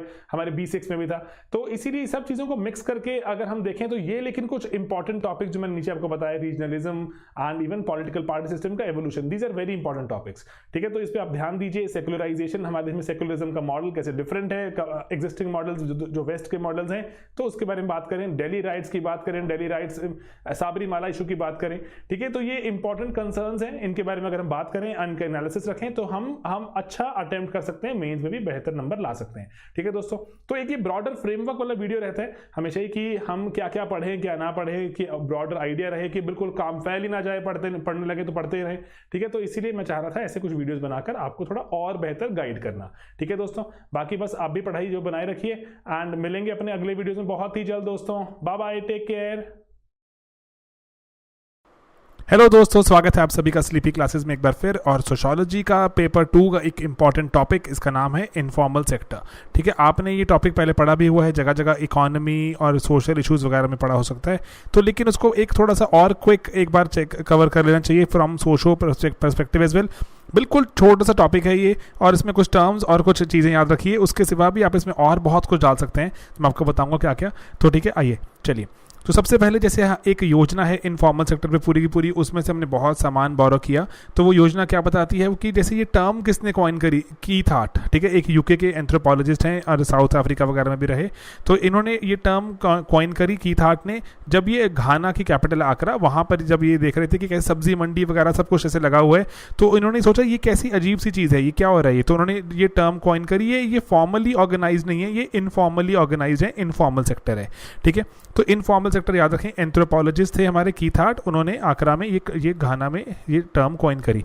फीचर्स क्या बोलते हैं ये कि ठीक है, कीथ हार्ट क्या बताते हैं हमें, फीचर्स क्या क्या है, कह रहे हैं स्किल बहुत कम रिक्वायर्ड है, वेजेस भी कहते हैं लेकिन पैरेलली बहुत कम है, मेजरली जो लोग ये काम कर रहे हैं वो माइग्रेटरी हैं, यहाँ उसी शहर के नहीं है जहाँ पे वो काम हो रहा है, एंड एंट्री बैरियर्स बहुत ही लो हैं कि कोई भी आकर अपनी दुकान या फिर काम कर सकता है शुरू, ठीक है। और उसके सिवा इन्होंने नहीं बोला लेकिन एक्स्ट्रा पॉइंट हम ऐड कर सकते हैं कि इनफॉर्मल सेक्टर पुअर का गार्डियन है, पुअर को बचाता है कि बिल्कुल भुखमरी से एम्प्लॉयमेंट प्रोवाइड करता है ना। एंड देन उसके बाद एक यूनिफॉर्म लाइफस्टाइल भी प्रोवाइड करता है कि जो इनफॉर्मल सेक्टर मेजरली जैसे जहाँ जहाँ पर कॉन्सेंट्रेटेड रहते हैं सभी आसपास इकट्ठे, एक ही तरह के जो क्लास जो स्ट्रक्चर सिमिलर को बिलोंग करते हैं, लाइफस्टाइल सेम होता है, तो इसी कारण ये सिमिलर एक लाइफस्टाइल भी ऑफर करता है। उसके बाद नाइला कबीर, हमने बहुत कोट किया इनको, नाइला कबीर क्या बोलते हैं कि ऐसे वो उनका सिंपल सा बात कहना है कि ना ऐसा नहीं है कि सिर्फ ये गरीब कंट्रीज में या डेवलपिंग कंट्रीज का ही फीचर है, वेंडर्स वगैरह तो न्यूयॉर्क और लंदन में भी नजर आते हैं। तो ये एक इंपॉर्टेंट पॉइंट है कि सिर्फ और सिर्फ ये पेक्यूलियर फीचर नहीं है। इंडियन इनफॉर्मल सेक्टर की अगर बात करें तो यहाँ पर बहुत इंपॉर्टेंट 4-5 पॉइंट्स याद रखिएगा, मैं सिर्फ पॉइंट स्ट्रक्चर में आपको बता रहा हूँ, ठीक है। कि पहला कि एग्रीकल्चर में मैक्सिमम इनफॉर्मल सेक्टर है। उसके बाद जो हमारे पास इनफॉर्मल सेक्टर कहाँ पे आता है, सेल्फ एम्प्लॉयड। जैसे लेट्स से अगर कोई चाय की अगर दुकान लगाकर बैठा है, आप उसको एंटरप्रेन्योर नहीं कहते, आप क्या बोलते हैं उसे, self employed. And self employed is part of your informal sector. जो वेंडर्स हैं, छोटी छोटी शॉप्स, जो फड़ियाँ लगाते हैं ना बाहर, ठेला लगाते हैं, this are not entrepreneurs, getting it. Enterprising जो काम होता है थोड़े बड़े स्केल पर होता है एंड उसमें कुछ ब्रॉडर विजन होती है। यहाँ पर जो सेल्फ एम्प्लॉयमेंट क्या है, as a strategy of employment है, खुद को एम्प्लॉय करना, किसी ने नौकरी नहीं दी तो मेरे को खुद की दुकान लगानी पड़ रही है, तो सेल्फ एम्प्लॉयमेंट।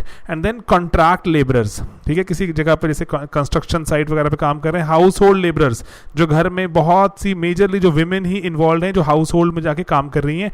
एंड देन उसके बाद है चाइल्ड लेबर।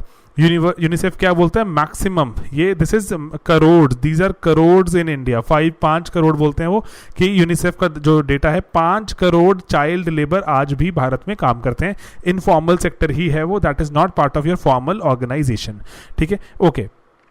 एक ऐसे जो रूल ऑफ थंब बोल सकते हैं, अगर DOL ना हो प्रॉपरली, जिससे जो भी आ रहा है मन काम करवा रहे हैं, कभी कोई सफाई करवा ली, कभी जो दुकान के कुछ सामान यहाँ वहाँ रखवा लिया, तो जैसे जब DOL प्रॉपर नहीं होती इनफॉर्मल बन जाता है।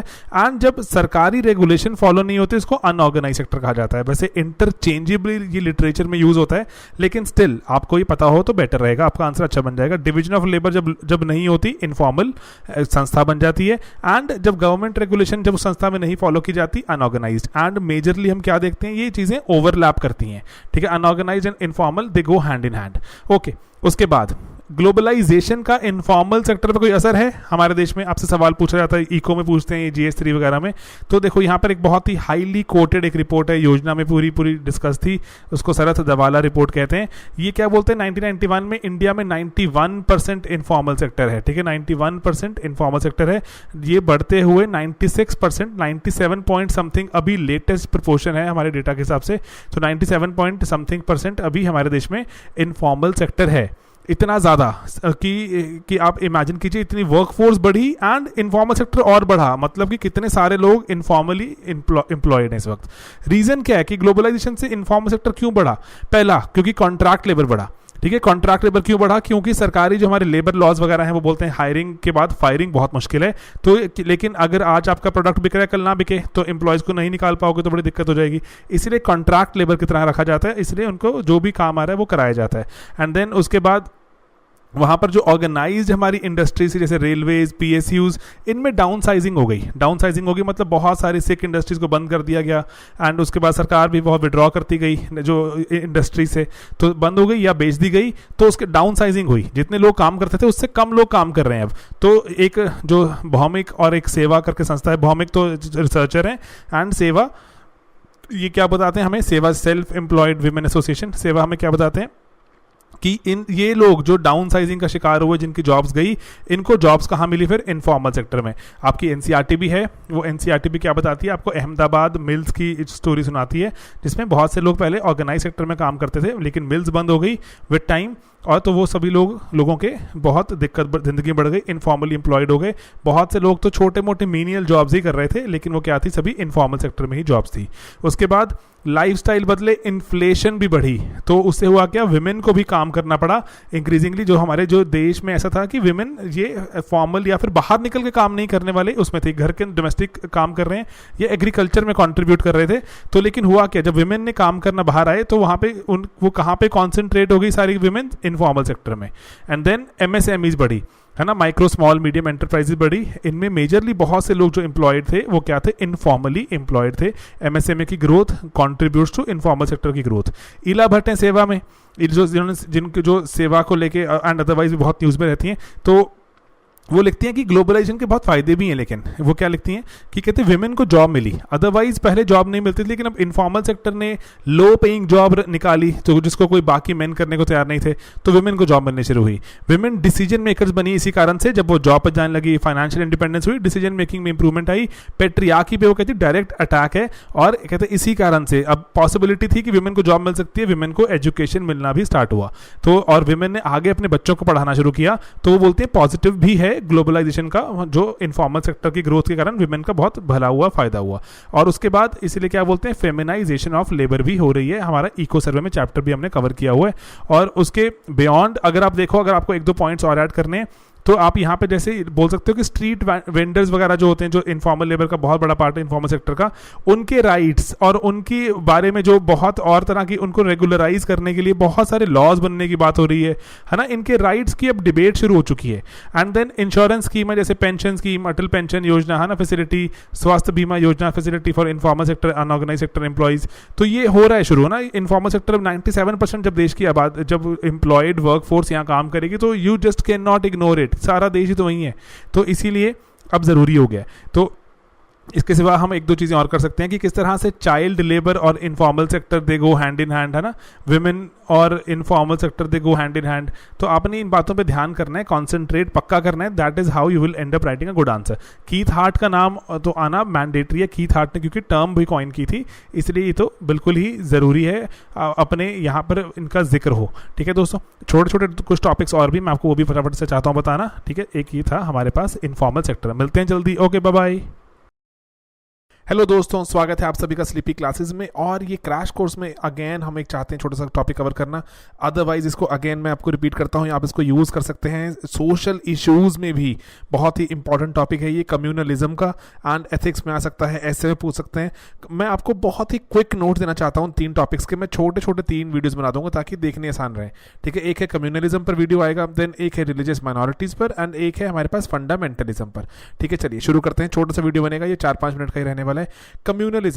कम्युनलिज्म की परिभाषा बदलती है कंट्रीज एंड रीजन के हिसाब से। ठीक है, जैसे हमारे इंडिया में कम्युनलिज्म क्या होता है कि हम देखते हैं कि कम्यूनल हो गए लोग, एक कम्युनिटी दूसरी कम्युनिटी को मारना चाहती है और खून की प्यासी होगी, किसके बेसिस पर? रिलीजन के बेसिस पर। इंडिया में जो लोग मोबिलाइज होते हैं रिलीजन के बेसिस पे, यूएसए में जो कम्युनलिज्म देखते हैं वो रेस के बेसिस पे देखते हैं, एंड वेस्ट एशिया में शिया सुन्नी एक ही धर्म के हैं वो, लेकिन सेक्टेरियनिज्म, सेक्ट्स अलग अलग हैं, एंड अफ्रीका में ट्राइबल कम्युनिटीज, एक tribal group versus another tribal group.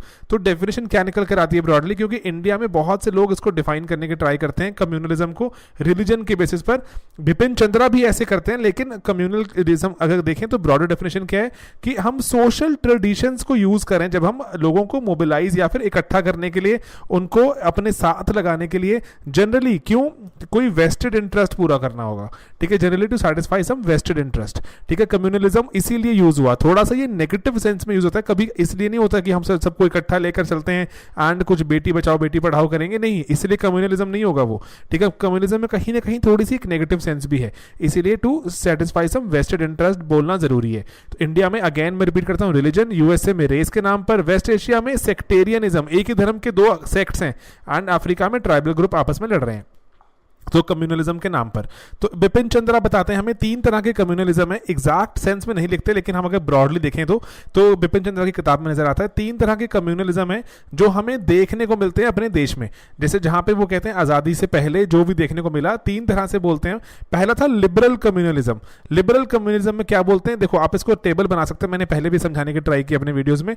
Liberal communalism में क्या होगा कि ये हैं आपके सेकुलर इंटरेस्ट। सेकुलर इंटरेस्ट मतलब कि इकोनॉमी काफ़ी सिमिलर है। लेट्स से अगर कोई मिठाई बना रहा है, मिठाई किसी धर्म के नाम पे नहीं बन रही, ठीक है, तो जो दुकान चल रही है, कुछ भी चल रहा है, वो इंटरेस्ट काफ़ी सेकुलर हैं, लेकिन जो रिलीजियस इंटरेस्ट हैं वो अलग अलग हैं, ठीक है। तो ये ऐसा आप टेबल बना सकते हैं याद करने के लिए भी, ठीक है। जो लिबरल कम्युनिज्म में secular interest same, religious interest are not same, कि हमें अलग अपना मंदिर चाहिए, हमें अपनी अलग मस्जिद चाहिए, रिलीजियस इंटरेस्ट आर डिफरेंट, ठीक है। ओके, देन आता है आपका कम्युनल कम्युनलिज्म, जहां पर आपके सेकुलर इंटरेस्ट भी डिफरेंट हो जाते हैं कि हम अपनी बैंकिंग अलग तरह से करेंगे, हम नॉर्मल बैंकिंग का पार्टिसिपेंट नहीं बनेंगे, इस्लामिक बैंकिंग अलग हो जाएगी, या फिर हम आपके साथ अब हमारा जो खाना अलग तरह से बनता है और हमारे जो फूड हैबिट्स अलग हैं। सेकुलर इंटरेस्ट भी अलग हो गए, रिलीजियस इंटरेस्ट भी तो पहले ही अलग थे। एंड देन कम्स आपका एक्सट्रीम कम्युनलिज्म। वो बोलते हैं कि सेकुलर तो सेम थे ही नहीं, रिलीजियस भी सेम नहीं है, now we can not even coexist, कि अब हमारी को एग्जिस्टेंस को लेकर भी कोई सहमति नहीं है। अब यहां पर क्या होगा, जंग छिड़ेगी, राइट्स होंगे, ठीक है। तो यहां पर वो बोलते हैं कि आज़ादी से जस्ट पहले हमारे देश में एक्सट्रीम कम्युनलिज्म 1939-40 में जब, और 46 में पीक पर आ जाता है जब डायरेक्ट एक्शन डे आता है, तो एक्सट्रीम कम्युनलिज्म हमें देखने को मिलता है, ठीक है। तो ये 3 तरह का अच्छा फ्रेमवर्क है, याद रख सकते हैं। देन अब आगे बढ़ते हैं, कॉजेज क्या है कम्युनलिज्म के, कि अपॉर्चुनिटीज के लिए जब अनहेल्दी कंपटीशन हो जाए, कि आप जब लोग कम्युनिटीज को पूरा ही नहीं, जैसे लग रहा है कि पूरा ही नहीं पड़ रहा सब कुछ जो अवेलेबल है, कि अपॉर्चुनिटीज आपके पास ज्यादा ना हो जाए कहीं हमारे से, तो इसीलिए। देन हिस्ट्री की परसेप्शन बहुत डिफरेंट होना, कि ऐसा हो सकता है जैसे अभी हम बहुत विटनेस करते हैं कि मुगल्स को काफी डीलेजिटिमाइज किया जा रहा है, ठीक है, अभी प्रेजेंट डे इंडिया में, एंड दैट इज बिकॉज की परसेप्शन हिस्ट्री की बहुत डिफरेंट है, कि मुगल्स को भी एज एन इन्वेडर देखा जा रहा है। अभी हिस्टोरियंस को चैलेंज किया जा रहा है कि you have not written history properly. तो परसेप्शन ऑफ हिस्ट्री को गलत तरह से या सही तरह से देखने के नजरिए से भी कम्युनलिज्म आता है। And then events in past, जैसे इंडिया के केस में पार्टीशन ने काफी एनिमोसिटी बिल्डअप करी, उसके कारण आज भी कम्युनलिज्म हम विटनेस करते हैं। वेस्टेड इंटरेस्ट, की लोगों को अब इसके लिए अपने पर्टिकुलर कोई तरीका ढूंढते हैं, उसके साथ लोग हमारे पीछे लगेंगे, एंड देन हमारे कुछ एंड्स मीट हो जाएंगे, तो इसीलिए vested interest. And then religious minorities में इनसिक्योरिटी का होना, कि अगर हम इकट्ठे नहीं हुए, हम तो पहले ही माइनॉरिटी में, हम अगर इकट्ठे नहीं हुए तो मेजॉरिटी से हमें बहुत मेजर थ्रेट हो सकता है। एंड उल्टा, कि मेजॉरिटी भी एकदम थ्रेट फिटनेस करे कि देखो ये माइनॉरिटी तो कितना ज़्यादा एक्सपैंड कर रही है, कितना इकट्ठे हो रही है, सॉलिडारिटी दिखा रही है, हमारे जो कल्चर को खराब कर रही है, तो इसलिए इवन की मेजॉरिटी भी जब थ्रेट विटनेस करे तो कम्युनलिज्म जन्म लेता है। एंड देन इंटरनेशनल लिंकेजेस भी होते हैं, जैसे आप देखते हैं कि ISIS कहीं कुछ कर दिया, या फिर एटसेट्रा, जो और बहुत सारी चीज़ें हैं, जैसे आप देखते हैं कि रोहिंग्या मुसलमान वगैरह, तो उसके चलते भी हमारे देश में भी दंगे वगैरह विटनेस किए जाते हैं। तो इंटरनेशनल लिंकेजेस भी हैं कम्युनलिज्म की। देन कॉन्सिक्वेंसेस क्या होते हैं, कि atmosphere of unrest, violent clashes, है ना, लाइफ एंड प्रॉपर्टी का लॉस, सोशल चेंज को हिंड्रेंस, कि अब लोग बदलाव जो आ रहा था, जो सब लोग इकट्ठे मिल बांट के भाईचारे से रह रहे थे, वो सोशल चेंज रुक जाएगा। एंड देन लेट्स से अगर आप बात करें कि ट्रिपल तलाक को, लेट्स से जैसे अभी कहा गया कि हमें जो इलीगल या फिर अल्ट्रा वायर से क्लियर कर देना चाहिए, जो अनकॉन्स्टिट्यूशनल है वो, तो ऐसे कहा गया कि ये तो हिंदूज का एक एजेंडा है अगेंस्ट मुस्लिम्स। तो ऐसी बातों का जन्म लेना, कि सोशल चेंज की बात हो रही है, वहाँ विमेन इक्वालिटी की बात हो रही है, लेकिन ऐसी बातों का जन्म लेना कि किसी का कोई इन्वेस्टेड इंटरेस्ट है इसलिए ऐसा कर रहा है, ठीक है। एंड देन डिस्ट्रस्ट कंटिन्यू हो जाता है, कि भाईचारा नहीं आ पाएगा, आपस में हमेशा ही जंग चली रहेगी। माइग्रेशन का हो जाना, जैसे आपने देखा होगा यूपी में पर्टिकुलरली एक कैराना विलेज की बात बहुत फेमस हुई थी, जहां पर कैराना में माइग्रेशन की हो गई थी बहुत सारे लोगों की। आप हिंदू जो आप देखते हैं, जो पंडित से कश्मीरी पंडित, उनकी माइग्रेशन हो गई थी कम्युनलिज्म के चलते। एंड देन जीनोफोबिया, आउटसाइडर्स का डर, कि आपको डर लगेगा स्ट्रेंजर से, आपको लगेगा जो हमारे जैसा नहीं है वो पक्का ही कहीं ना कहीं हमें थ्रेट हो सकती है उससे आने वाले दिनों में। एंड देन घेटोइजेशन, जो कम्युनिटी जो छोटी होगी, माइनॉरिटी में होगी, उसको इकट्ठे रहना होगा, वो ऐसे ऐसे जगहों पे जाकर रहना शुरू कर देंगे जो घेटोज को रिजेंबल करते होंगे, तो उसको बोलते हैं घेटोइजेशन। एंड वहाँ पर प्रॉपर जो स्लम लाइक कंडीशंस ही होती हैं and not very conducive for development. And then political mobilisation भी हो सकती है कि इन द नेम ऑफ एक कम्युनिटी, कि हमारी कम्युनिटी को अगर हमें बचाना है तो हमें इकट्ठे होना पड़ेगा, पॉलिटिकली लोग एक्टिव होना शुरू हो जाएंगे, डेवलपमेंटल एस्पेक्ट पीछे रह जाएंगे एंड ये वाले एस्पेक्ट आगे आ जाएंगे। तो ये कम्युनलिज्म पर एक छोटा सा लेक्चर, आप इसको एनालाइज कर सकते हैं और एंड इसके बारे में और भी लिख सकते हैं अपने सोशल जो इश्यूज के पेपर में भी, एस्से वगैरह में भी। ठीक है दोस्तों, मिलते हैं अपने अगले लेक्चर में बहुत जल्द। Thanks a lot, bye bye. Hello दोस्तों, स्वागत है आप सभी का स्लीपी क्लासेस में, और एक इंपॉर्टेंट टॉपिक कवर करते हैं। ये सोशोलॉजी के लिए तो इंपॉर्टेंट है ही है, डेफिनेटली ये इंपॉर्टेंट है हमारा सोशल इश्यूज जो GS1 में पूछा जाता है, एंड अदरवाइज भी हमें एस्से पर भी इसमें पूछ सकते हैं। तो आपको बहुत सारे कॉन्सेप्ट्स यहाँ पर पता होने चाहिए। चाइल्ड लेबर के बारे में आपको बताऊंगा मैं, डेफिनेशन क्या होती है, कॉजेज क्या होती है, ग्लोबलाइजेशन से इसका क्या इंपैक्ट पड़ रहा है और कैसे इससे हम निजात पा सकते हैं। ठीक है दोस्तों, तो चलो क्विक सा वीडियो है, खत्म करते हैं जल्दी से। डेफिनेशन पहले देने की ट्राई करते हैं। देखो स्टैंडर्ड एक जैसे डेफिनेशन क्या आती है, जो 14 साल से कम का जो इंसान, 14 ईयर्स और उससे कम, जो कि अपने ज़्यादातर दिन में काम कर रहा है, working for most part of the day. ठीक है, यहाँ पर बात UN कैसे डिफाइन करता है, UN कह रहा है 14 ईयर्स नहीं 18 ईयर्स करो आप, जो 18 साल से कम का इंसान जो ज़्यादातर अपने दिन में काम कर रहा है। ठीक है, वर्किंग। एक जनरल आप थोड़ी सोशियोलॉजिकल डेफिनेशन भी दे सकते हो, हम क्या बोल सकते हैं, चाइल्ड लेबर उस इंसान की बात हो रही है जिसको अभी एजुकेशन सिस्टम में होना चाहिए था लेकिन अभी काम कर रहा है। ठीक है, जिसको one who ought to be in education system but is working. तो गेटिंग इट, तो ये ब्रॉडर डेफिनेशन है एक। ओके, अब कॉजेज क्या होते हैं, बच्चों को काम क्यों करना पड़ता है, चाइल्ड लेबर क्यों आती है। सबसे पहला तो गरीबी है, पॉवर्टी चाइल्ड लेबर को फीड करती है, चाइल्ड लेबर को एनकरेज करती है कि आपको घर पर एंड्स मीट करने हैं तो you will have to make the children work, है ना। एंड देन उसके बाद ऐसा भी है कि बहुत से पेरेंट्स हैं दे आर अंडर एम्प्लॉयड मतलब कि इतनी सैलरी नहीं कमा पा रहे कि पूरे घर का खर्चा चल पाए, अंडर एम्प्लॉयमेंट है।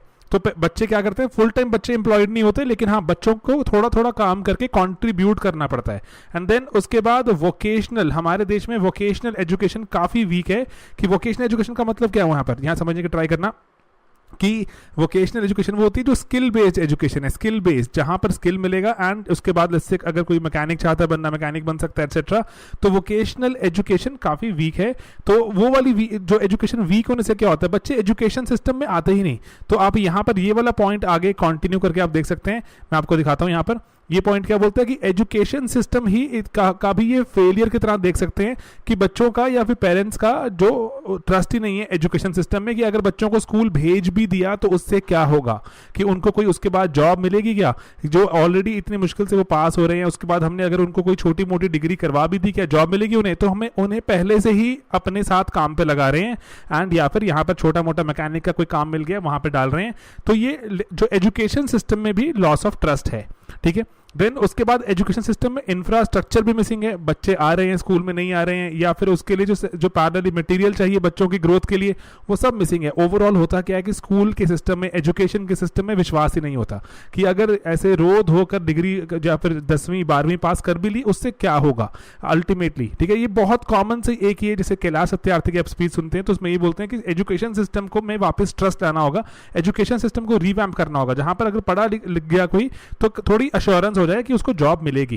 ठीक है, देन उसके बाद पेरेंट्स का बहुत बड़ा रोल है यहाँ पर। पेरेंट्स जनरली या तो इलिटरेट होते हैं, उनको पता ही नहीं होता पढ़ाई की इंपॉर्टेंस क्या है, या इग्नोरेंट होते हैं।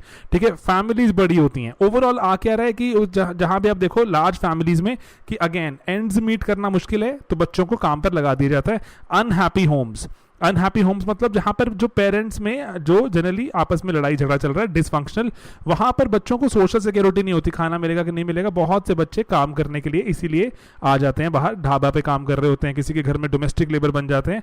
एंड देन उसके बाद एक important reason, super important reason, ये है हमारा प्रेफरेंस है। किसी इंडस्ट्री में चाइल्ड लेबर की ही प्रेफरेंस है इनको। जैसे आप देखो कारपेट की फैक्ट्री, जहां पर बिल्कुल अच्छी फाइन बुनाई करनी है, बीड़ी, छोटे छोटे पत्तों को रोल करना है, वहां पर बच्चे प्रेफर किए जाते हैं, चाइल्ड लेबर, क्योंकि काम काफी इंट्रिकेट है, बहुत डिटेल्ड वर्क है। एंड देन इनको एक स्पेशल टर्म भी दी गई है, इनको क्या कहा गया है, इनको कहा गया है निम्बल फिंगर्स। ठीक है, तो ये टर्म ध्यान रहे, निम्बल फिंगर्स। निम्बल मतलब बहुत ही जो बहुत ही आराम से चलती हैं, स्मूथ एकदम। ठीक है, निम्बल फिंगर, छोटी छोटी, कहीं भी जाकर जाके काम आराम से स्मूथली कर देंगी, कारपेट को भी बुन देंगी, बीड़ी भी बना देंगी। तो ऐसे ऐसे कुछ फैक्टर्स में प्रेफरेंस भी है।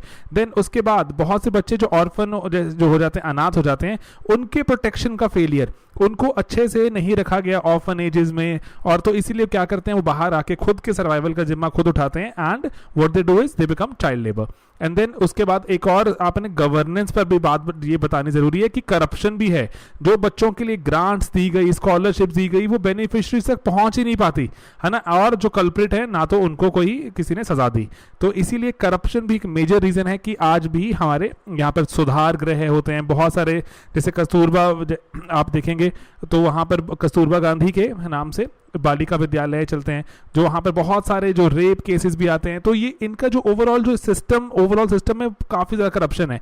अगर कोई प्रॉपरली वहाँ, क्योंकि आए दिन ये आ रहा है ना, नॉट दैट कि all are bad, but yes, but there are a lot of cases. क्योंकि यहाँ पे देखो अगेन चक्कर क्या होता है यहाँ पर कि अकाउंटेबिलिटी इश्यूज है ना, अकाउंटेबिलिटी इश्यूज, कि इनको अकाउंटेबल कौन ठहराएगा। मीडिया में न्यूज़ आती है, शोर मचता है, तो अकाउंटेबिलिटी वापस आ जाती है। अदरवाइज तो लोगों का विश्वास कम होता है इसमें कि ऐसी जगहों पर जाने से कुछ नहीं होगा। ठीक है, तो ये ओवरऑल सब कुछ है क्या रहा, 5 करोड़ के आसपास यूनिसेफ का एस्टिमेट है कि इंडिया में चाइल्ड लेबर है, 5 करोड़। इमेजिन कीजिए, यूके की पूरी आबादी 7-7.25 करोड़ है, तो ऑलमोस्ट एक एंटायर यूके हमारे देश में चाइल्ड लेबर के रूप में काम कर रहा है। तो अब कुछ कॉन्स्टिट्यूशनल प्रोविजन भी हैं, याद रहे तो अच्छा, ये 24 है, 39 EF, जहाँ पर चाइल्ड लेबर से हमें एक तो बैन किया गया है, और उसको बंद करने के लिए कुछ प्रोविजन भी दी गई हैं। राइट टू एजुकेशन आप चाहें तो कोट कर सकते हैं, 21A चाइल्ड लेबर पर ये अटैक करती है वो, एटसेट्रा।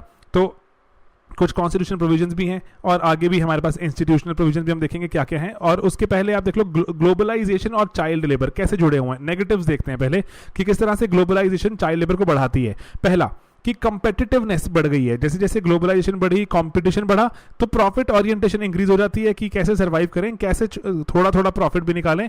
तो इसीलिए बच्चों को एम्प्लॉय कर लिया जाता है, क्योंकि बच्चों को एम्प्लॉय करना सस्ता पड़ता है, वो सैलरी कम डिमांड करते हैं, ज़्यादा देर तक काम उनसे काम लिया जाता है। ठीक है, कंपेटिटिवनेस बढ़ती है, तो प्रॉफिट बनाने के लिए ये किया जाता है। हिस्टोरिकली पूरा का पूरा यूके का इंडस्ट्रियल रेवोल्यूशन ही बच्चों पर बेस्ड है, ऐसे बहुत से लोग बोलते हैं कि बच्चों को एम्प्लॉय किया हुआ था फैक्ट्रीज में वहाँ पर। तो लेकिन वहाँ पर तो रेगुलेशन स्ट्रांग हो गई है, लेकिन बाकी जगहों पर रेगुलेशन अभी वीक है, तो इसलिए चलता रहता है।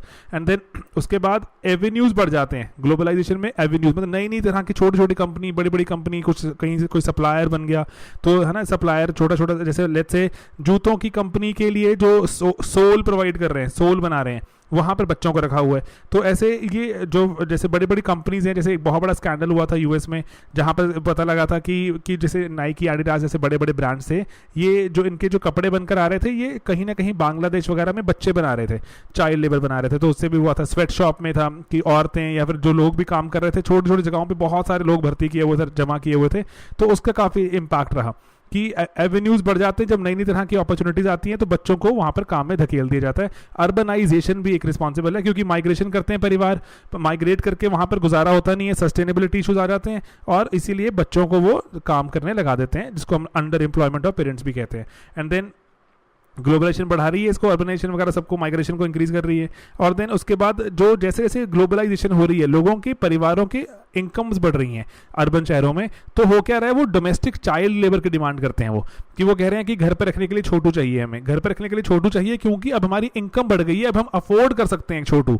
तो कहीं ना कहीं से छोटू आ जाता है और वो काम करना शुरू करता है। एंड जनरली बहुत से घरों में you will go and you will witness कि हम उनको बेटर लाइफ प्रोवाइड कर रहे हैं, और आप इनसे ही पूछ लीजिए, ये घर वापस नहीं चाहते जाना, एटसेट्रा, है ना। People give a lot of these kind of things, they say a lot of these kind of things कि हम इनको सपोर्ट ही कर रहे हैं। तो ये एथिकल इशू है, आप एथिक्स में डिस्कस कर सकते हैं कि is it the right thing to do, है ना। एथिक्स में से सवाल पूछे जाते हैं आपको कि अगर आपको चाइल्ड लेबर बना के किसी को रखा हुआ है, लेकिन एजुकेशन दी जा रही है उसको, तो क्या इज इट वैलिड। तो है ना, accordingly you can discuss it from ethical point of view as well. तो ओके, देन जो बांग्लादेश नेपाल में स्वेट शॉप्स जो मैंने आपको बताया, छोटी छोटी जो फैक्ट्रीज होती हैं जहाँ पे बहुत सारे लोगों को काम कराते हैं, तो वहाँ वो बंद कर दी गई, क्योंकि जो नाइकी एडिडास वगैरह जो है सामान बनवाते थे, यूएस में बहुत बैकलैश हुआ, तो उनके प्रोडक्ट्स खरीदने लोगों ने बंद कर दिए, तो ये बंद कर दी। तो स्वेट शॉप्स बंद हो गई, लोगों के घर के गुजारे बंद हो गए, तो गुजारे बंद हो गए तो बच्चों को काम पर, बहुत सारे बच्चों को काम पर लगाया गया कि घर के गुजारे चलाने आपको भी काम करना पड़ेगा कुछ ना कुछ। एंड एक इसका वैसे और भी पैरेलल एक और है कि जो बहुत सारी जो औरतें वहां काम करती थी, they were forced into prostitution. That's a separate parallel point, लेकिन कहीं आप कोट कर सकते हैं, they were forced into prostitution across Nepal and Bangladesh. And then उसके बाद नई नई फॉर्म्स ऑफ चाइल्ड लेबर भी आ रही हैं, है ना, जैसे चाइल्ड पोर्नोग्राफी, चाइल्ड ट्रैफिकिंग हो रही है, तो ये नई नई तरह की फॉर्म्स है हमारे पास चाइल्ड लेबर की। तो ये भी आप पेपर में लिखेंगे तो अच्छे नंबर मिल सकते हैं कि फॉर्म्स भी हम अब देख रहे हैं बदलती जा रही हैं। लेकिन ग्लोबलाइजेशन के कुछ फायदे भी हैं, ठीक है, जैसे जैसे अवेयरनेस बढ़ रही है, अब अवेयरनेस बढ़ रही है तो उससे हो क्या रहा है, इंक्रीज्ड रिपोर्टिंग है, रिपोर्टिंग काफी इंक्रीज हो गई है अवेयरनेस बढ़ने से। लोग अब इंक्रीजिंगली रिपोर्ट करते हैं, कहीं चाइल्ड लेबर देखते हैं। जैसे अभी एक अभी आई एम श्योर कि you might know this case as well, there is a very famous guy, वो उनका रैंक भी टॉप 10 में रैंक है, and incidentally used to be a friend, और दिल्ली में ही was there in Delhi.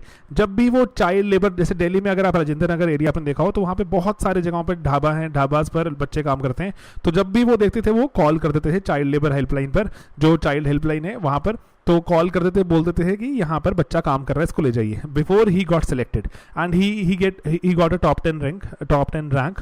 And तो जनरली वही है कि जरूरी नहीं है जब आप अफसर बनोगे तभी ये काम शुरू करोगे, उसके पहले भी लोगों ने शुरू कर दी है, क्योंकि रिपोर्टिंग इंक्रीज हो गई है, इंस्टीट्यूशंस बन गए हैं जहां पर कुछ एक्शन लिया जा सकता है। एंड देन उसके बाद ग्लोबल कन्वेंशंस आ गई हैं जिसमें सरकार का रोल इंक्रीज हुआ है ग्लोबल कन्वेंशंस के चलते, ग्लोबल मूवमेंट्स आई हैं अगेंस्ट प्रोडक्ट्स जो बच्चे बनाते हैं। एंड देन ग्लोबल एनजीओज ये रेस्क्यू करने के लिए आ गई हैं, नई नई तरह से ये लोगों को हेल्प कर रही हैं कि आप कैसे चाइल्ड लेबर रोक सकते हैं खुद भी। एंड लाइमलाइट तो इंक्रीज हुई, कैलाश सत्यार्थी बचपन बचाओ आंदोलन में कब से काम कर रहे हैं, इंडिया में किसी को पता भी नहीं था। जैसे ही नोबेल प्राइज मिला, नोबेल प्राइज मिलते ही क्या हुआ, हमारा नोबेल प्राइज नहीं है, नोबेल प्राइज है दोस्तों, ठीक है। तो ये नोबेल प्राइज जैसे ही मिला कैलाश सत्यार्थी जी को, वैसे ही लाइमलाइट आई कि चाइल्ड लेबर, अच्छा चाइल्ड लेबर बंद करनी पड़ेगी, अखबार में आर्टिकल आगे जो भी हुआ। अदरवाइज कैलाश सत्यार्थी जी कब से 20 साल से काम कर रहे हैं, है ना, तो लेकिन लाइमलाइट तो आई। और अभी हमारे पास कुछ लीगल प्रोविजंस भी हैं, जैसे हमारे पास CLPR है, child labour prohibition and regulation, है ना, और 2014 में इसको 18 साल बना के अमेंड कर दिया गया 2016 में। एंड देन उसके बाद जुवेनाइल जस्टिस एक्ट है, फैक्ट्रीज एक्ट है, बैन ऑन चाइल्ड लेबर है। तो ये ऐसे लीगल प्रोविजंस भी हैं, इंस्टीट्यूशन, ये ना कहीं बस ड्रॉप करते रहो कि ऐसी चीज़ें एग्जिस्ट करती हैं। हमारे पास national authority for elimination of child labour है, मिनिस्ट्री ऑफ लेबर में एक स्पेशल सेल है, और स्टेट लेवल पर कमेटीज़ हैं बहुत सारी, ministry of women and ministry पूरी एक एग्जिस्ट करती है एंड चाइल्ड डेवलपमेंट की। और बाकी आप बोल सकते हो कि बहुत सी प्रोग्राम्स एंड पॉलिसीज़ हैं, जैसे NGOs है, बचपन बचाओ आंदोलन, IPEC करके international programme on elimination of child labour. ये छोटी छोटी चीज़ें हैं, they add up and they spice up your answer, है ना। जैसे आप बोलो स्पेशल स्कूल्स लगाए जा रहे हैं, इवनिंग स्कूल्स बच्चों को पढ़ाने के लिए, और उसके बाद ये जो यूनिसेफ बहुत ज़्यादा एक्टिवली पार्टिसिपेट करता है यूनिसेफ, और नेशनल पॉलिसी भी है हमारे पास चाइल्ड लेबर एलिमिनेट करने की। 5 करोड़ बच्चे जब ऐसे लगे होंगे तो पॉलिसी होनी पड़ेगी ना। और उसके बाद सेंटर है हमारे पास for rural education development association, CREDA. छोटी छोटी चीज़ें आप लिखते रहें, आपके आंसर में एकदम अलग से ही स्वाद आ जाता है और एकदम अलग से ही दिखता है answer. And then integrative approach, आप अंत कर सकते हैं कि सर कि सिर्फ और सिर्फ चाइल्ड लेबर बैन करने से कुछ नहीं होने वाला, पेरेंट्स को भी पनिश करना होगा। जो पेरेंट्स बच्चों को काम पर लगा रहे हैं उनको पनिश करना होगा, पेरेंट्स को ढंग की एम्प्लॉयमेंट भी प्रोवाइड करनी होगी, स्किलिंग करनी होगी, मल्टीपल लेवल पे काम करेंगे तभी काम होगा। स्किलिंग एंड आप क्या बोलेंगे हमेशा ही रीस्किलिंग, क्योंकि कई ऑलरेडी स्किल्ड हैं लेकिन उनके वो स्किल इनफ नहीं है अब आज के एरा में, रीस्किलिंग करनी होगी। ये तो आपने बात की पेरेंट्स वगैरह के लेवल पर। सिविल सोसाइटी को आगे आना होगा कि हम चाइल्ड लेबर एम्प्लॉय नहीं करेंगे, अच्छी एजुकेशन दे रहे हैं नहीं दे रहे हैं उसके बियॉन्ड आप अच्छी एजुकेशन घर पर उनके स्पॉन्सर कर दीजिए। आप you can adopt a couple of people ताकि उनको माइग्रेट ना करना पड़े, है ना, बच्चे अडॉप्ट कीजिए। तो इसी तरह से तो चाइल्ड लेबर आप जब तक खुद अपने घर से नहीं रुकते, जैसे आपको मैं बहुत सही बात बताता हूँ एक, जैसे कि स्लेवरी के अगेंस्ट क्या किया, छोटे छोटे एक्शन होते हैं बड़ी बड़ी चीज़ें बन जाती हैं। स्लेवरी के अगेंस्ट क्या किया, जैसे स्लेवरी चल रही थी यूएस में, आपको पता है स्लेव ट्रेड, अब्राहम लिंकन उसके खिलाफ लड़ाई लड़ रहे थे और जो भी चल रहा था स्लेव ट्रेड के खिलाफ सब कुछ, तो वहाँ पर पर्टिकुलरली जो स्लेव्स थे यूएस में वो कॉटन उगाते थे, एंड वो कॉटन उगाकर कहाँ भेजते थे, Lancashire, Lancashire is in England है ना, यूके में, तो वो लैंकाशायर भेजते थे। तो लैंकाशायर के वर्कर्स ने प्रोटेस्ट कर दिया, उन्होंने बोला कि हम इस कॉटन पर काम नहीं करेंगे, इससे कपड़ा नहीं बनाएंगे, क्योंकि ये स्लेव्स ने के पसीने, खून पसीने से बनी है और हम स्लेवरी के अगेंस्ट हैं। तो उन्होंने काम करना बंद कर दिया। लैंकाशायर की मिल जो वर्कर्स ने, छोटे कितने छोटे लोग होंगे, उनके पास कोई कितनी वो होगा, काम नहीं कर रहे हैं तो मालिक निकाल भी सकता है, तो लेकिन तब भी दे प्रोटेस्टेड। और उसके बाद Lancashire was the hub of everything, जो कपड़ा वगैरह, तो वहाँ पे फिर इस तरह से फोर्स हुआ, वहाँ पर कॉटन बिकनी बंद हो गई। कॉटन बिकनी बंद हुई तो जो स्लेव के जो ओनर्स थे उनको भी ऐसे फिर चोट पहुंची, क्योंकि जब तक आप मार्केट प्रोवाइड करते रहेंगे किसी चीज़ की तब तक वो चीज़ रहेगी। आप मार्केट प्रोवाइड करना बंद कर दीजिए, आप नकार दीजिए मुझे नहीं चाहिए, मार्केट भी ग्रेजुअली चली जाएगी। ठीक है, तो इसीलिए सिविल सोसाइटी पर बहुत बड़ी रिस्पॉन्सिबिलिटी होती है हर एक ऐसी सोशल इशू की। उसके बाद मीडिया भी हाईलाइट कर सकता है, जैसे टीवी सीरियल्स, एक पहले कोई टीवी सीरियल आता है उड़ान, जिसमें छोटी बच्ची होती है, चाइल्ड लेबर होती है, बंधुआ मजदूर, तो ऐसे ऐसे टीवी सीरीज वगैरह भी ऐसे इशू को हाईलाइट कर सकते हैं। ठीक है, कि कितनी अच्छी कितनी बुरी चीज़ है, जिसको आप अच्छा बोल रहे हो दैट इज इनफैक्ट अ बुरी चीज़। ठीक है, तो इसीलिए तो आप ये पूरा का पूरा चाइल्ड लेबर पर आप इसको आंसर आपका काफ़ी अच्छा बन सकता है, और डेफिनेशन शुरू कीजिए, प्रोविजन बताइए, एंड बताइए ग्लोबलाइजेशन ने क्या इम्पैक्ट किया, लीगल प्रोविजन बताइए, और उसके बाद वेरियस इंस्टीट्यूशंस प्रोग्राम्स बताइए, और अंत में एक वे अहेड सजेस्ट कीजिए कि किस तरह से वे अहेड, क्या क्या इंटीग्रेटिव अप्रोच करनी पड़ेगी, एक चीज़ पे काम करने से नहीं होने वाला। ठीक है, चलिए ये था छोटा सा हमारा अटेम्प्ट आप सबके सामने एक छोटा सा टॉपिक को पूरा विस्तार से प्रेजेंट करने का। ठीक है दोस्तों, मिलेंगे जल्द, बाय बाय।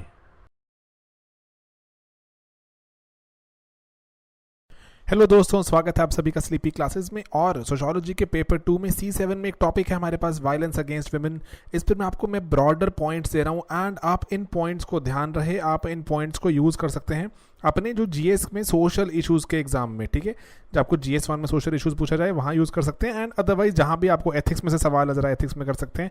उसके बियॉन्ड एसए में इस पर ऐसे जुड़े हुए सवाल बहुत आते हैं, तो बिल्कुल लास्ट मिनट टाइप एक ही बात है जानने वाली कि आपको ये आना चाहिए। तो देखो, डिफाइन जो अगर हम करें वायलेंस अगेंस्ट वुमेन को, क्या होता है कि वुमेन को वायलेट किया जाता है जस्ट बिकॉज कि वो वुमेन है। ठीक है, जेंडर के कारण, अब हम इसका आगे कारण देखेंगे ऐसा क्यों होता है। ठीक है, कि उसके कारण उनको वायलेट किया गया। और जैसे एग्जांपल हमारे पास कि डोमेस्टिक वायलेंस वुमेन फेस करती हैं, क्योंकि जब वो अपना traditional role of a wife पूरा नहीं करती। अगर traditional role of a husband जो पूरा ना हो तो वायलेंस का स्कोप नहीं होता, लेकिन हाँ, वाइफ अगर ट्रेडिशनल रोल पूरा ना करे तो वायलेंस का स्कोप यहाँ सोसाइटी में देखने को मिलता है। तो एंड वायलेंस अगेंस्ट वुमेन में क्या क्या शामिल आता है, आपको कीवर्ड बता रहा हूँ यहाँ पर मैं एक, इसको बोलते हैं, जैसे आप याद रखिएगा हमेशा PPS-FS, ये है वायलेंस जो विमेन को आए दिन फेस करनी पड़ती है। जैसे साइकोलॉजिकल वायलेंस, आगे क्या है मैं एक्सप्लेन करूंगा, psychological, physical, sexual violence, financial violence and spiritual violence. ठीक है, PPS-FS याद करने की ट्राई कीजिएगा। उसके बाद साइकोलॉजिकल वायलेंस क्या होती है, जैसे कि सेल्फ कॉन्फिडेंस पे जो अटैक करे, जैसे चिल्लाना, औरतों पर बहुत ही नॉर्मल देखोगे आप, चिल्लाना, इंसल्ट्स है ना, मजाक उड़ाना, थ्रेट कर देना, अब्यूजिव लैंग्वेज और औरत के खिलाफ यूज करना। एंड आप इंक्रीजिंगली देखते हो जो अब्यूजेस हैं हमारी, उसमें क्या है, औरत को ही डिग्रेड किया गया, ह्यूमिलिएशन, हैरेसमेंट, कंटेम्प्ट, ये सभी चीज़ें। और कि इमोशनल केयर से वंचित रखना, आइसोलेट कर देना, तो कि डिसीजन मेकिंग में पार्टिसिपेट ना करने देना, ये सभी क्या है, साइकोलॉजिकल वायलेंस के हमारे पास एग्जांपल्स। देन आता है आपका फिजिकल वायलेंस। फिजिकल वायलेंस में कहते हैं पुशिंग एंड शविंग तो है ही है, hitting, beating, physical abuse, weapon, torture, mutilation, murder तक। ठीक है, सभी ये फिजिकल वायलेंस का पार्ट है। देन सेक्सुअल वायलेंस बहुत ही ज़्यादा फैल चुकी है अब तो, एंड ये है नॉन कंसेंस, जो कि कंसेंसस नहीं है, नॉन कंसेंशुअल सेक्सुअल एक्टिविटी कि फोर्स किया गया, हैरेसमेंट है, अनवांटेड सेक्सुअल टचिंग है। ठीक है, एंड इंसेस्ट में भी अभी हमें देखने को मिलता है कि इंसेस्ट के भी बहुत सारे केसेस सामने आ रहे हैं। एंड देन इंसेस्ट मतलब कि विद इन द फैमिली, कि जो किसी फैमिली मेंबर ने ही, तो आप क्या, रेप वगैरह की ट्राई करना। ठीक है, ओके। फाइनेंशियल वायलेंस कि विमेन को पर्टिकुलरली क्या, जैसे कि फाइनेंशियली जो आप वंचित रख दो, इनहेरिटेंस का पार्ट नहीं बनाते, एम्प्लॉयमेंट और इनकम का पार्ट वहाँ पर या तो उसको डिप्राइव कर दिया औरत को, या फिर औरत को लोअर इनकम दी। ठीक है, ताकि वो फाइनेंशियली इंडिपेंडेंट ना हो पाए। और and then spiritual violence generally ऐसा होता है कि मान लो अगर एक औरत है, वो उसका कोई अपने घर में जैसे रिलीजियस प्रैक्टिसेस थी, कोई स्पिरिचुअल प्रैक्टिसेस थी, जब शादी होकर कहीं और चली गई तो वहाँ की प्रैक्टिसेस फॉलो करनी पड़ती हैं, तो अपनी प्रैक्टिसेस को फॉरवर्ड मतलब और भुला देना पड़ता है, और दूसरी प्रैक्टिसेस ही से ही आगे फॉलो करना पड़ता है जहाँ शादियों को जा रही है। तो ये PPS-FS याद रखिएगा कि अपने जो औरत के सारे psychological, physical, sexual and then financial and spiritual violences. Okay, type पे ब्रॉडली देखते हैं, जैसे रेप, और भी जैसे आपको दिखते हैं, and modesty of a woman, outraging modesty, कि जनरली इस तरह से कि और औरत के जैसे डिग्निटी को लो करना, है ना। एंड देन सेक्सुअल अब्यूज़ भी है, और भी है sexual abuse, work place, domestic violence, जितने आप सोच सकते हैं, ऊपर हमने एग्जांपल देखे हैं, आप सब वो लिख सकते हैं और आगे, ठीक है। देन कॉजेज, अब कॉजेज क्या है कि ऐसे क्यों होता है। एक यूएन की बहुत ही एक बढ़िया रिपोर्ट है, हम कोट कर सकते हैं, जीएस में भी कर सकते हैं। यूएन की रिपोर्ट है, जैसे एक राशिदा मंजू थी, आप नाम सर्च करेंगे, साउथ अफ्रीका की बेस्ड है वो। तो उन्होंने वो एक स्पेशल रैपर्चुअर थे जो वायलेंस अगेंस्ट वुमेन पे बिठाया गया, एंड उस पर पूरा रिसर्च करके उन्होंने एक रिपोर्ट दी कि 6 अंडरलाइंग कॉजेज हैं वायलेंस अगेंस्ट वुमेन के। उसको भी कीवर्ड बना के याद कर सकते हैं, क्योंकि बहुत ही स्पेसिफिक टॉपिक है, बहुत बार पूछा जाता है, अपने जीएस में पूछा जाता है, जीएस 1 में, 4 में, एंड जो सोशियोलॉजी में तो पूछते ही पूछते हैं। इसका कीवर्ड क्या बनाया हमने, HCS PWG। देखो PWG कैसे क्या बोलते हैं, जैसे प्रिजनर्स ऑफ वॉर ग्रुप होता है ना, PWG prisoners of war group, HCS एक एग्जाम होता है, तो HCS जो एग्जाम देने जा रहे हैं वो प्रिजनर ऑफ वॉर टाइप उनको ट्रीट करेंगे, ठीक है। HCS PWG, जैसे भी आपका मन करे कुछ और बनाना, कुछ और बना लेना, आपकी मर्जी है। ये जो याद रट्टाफिकेशन टाइप के जो हमारे पास कुछ छोटे छोटे तरीके हैं वो भी आपको कन्वे करना चाहते हैं। ओके, पहला, आगे ही सब कुछ एक्सप्लेन है ये, लेकिन मैं आपको बता रहा हूँ हिस्टोरिकली अनइक्वल, कि हिस्टोरिकली देखा गया कि विमेन जो हैं वो सेंचुरी से वो उनको मेन से कम आंका गया, एंड तो उसके कारण हुआ क्या कि वायलेंस बिकेम एक ऑटोमेटिक तरीका, कि किसी की पोजीशन हायर है, किसी की लोअर है, तो इक्वल थे ही नहीं, वो इक्वल थे ही नहीं। तो हिस्टोरिकली होता गया, तो इनग्रेन हो गया सोसाइटी के दिमाग में कि ये वायलेंस एक जस्टिफाइड तरीका है, सोसाइटी उसको बहुत बुरा नहीं मानती थी फिर। एंड देन उसके बाद है कल्चर, कि कल्चर जस्टिफाई कर रहा है कि जैसे अगर औरत ऐसा कर रही है तो मेन के लिए या घर के जो बड़े हैं उनके लिए it is okay to hit a woman. ये जो क्या किया गया, जैसे जो कल्चर ने और जस्टिफाई किया सेक्सुअलिटी का कंट्रोल, कि जो विमेन की सेक्सुअलिटी है वो कंट्रोल में रहेगी, तो क्या है, समाज के लिए, परिवार की इज्जत के लिए, सबके लिए अच्छा, ठीक है। तो सेक्सुअल बिहेवियर, प्रेफरेंसेस, एटीट्यूड वगैरह, ये सभी क्या हुआ, कल्चर ने ही जस्टिफाई करना शुरू कर दिया कि it is okay to control it, and इसके लिए अगर वायलेंस करनी पड़े तो इट इज एब्सोल्युटली जस्टिफाइड।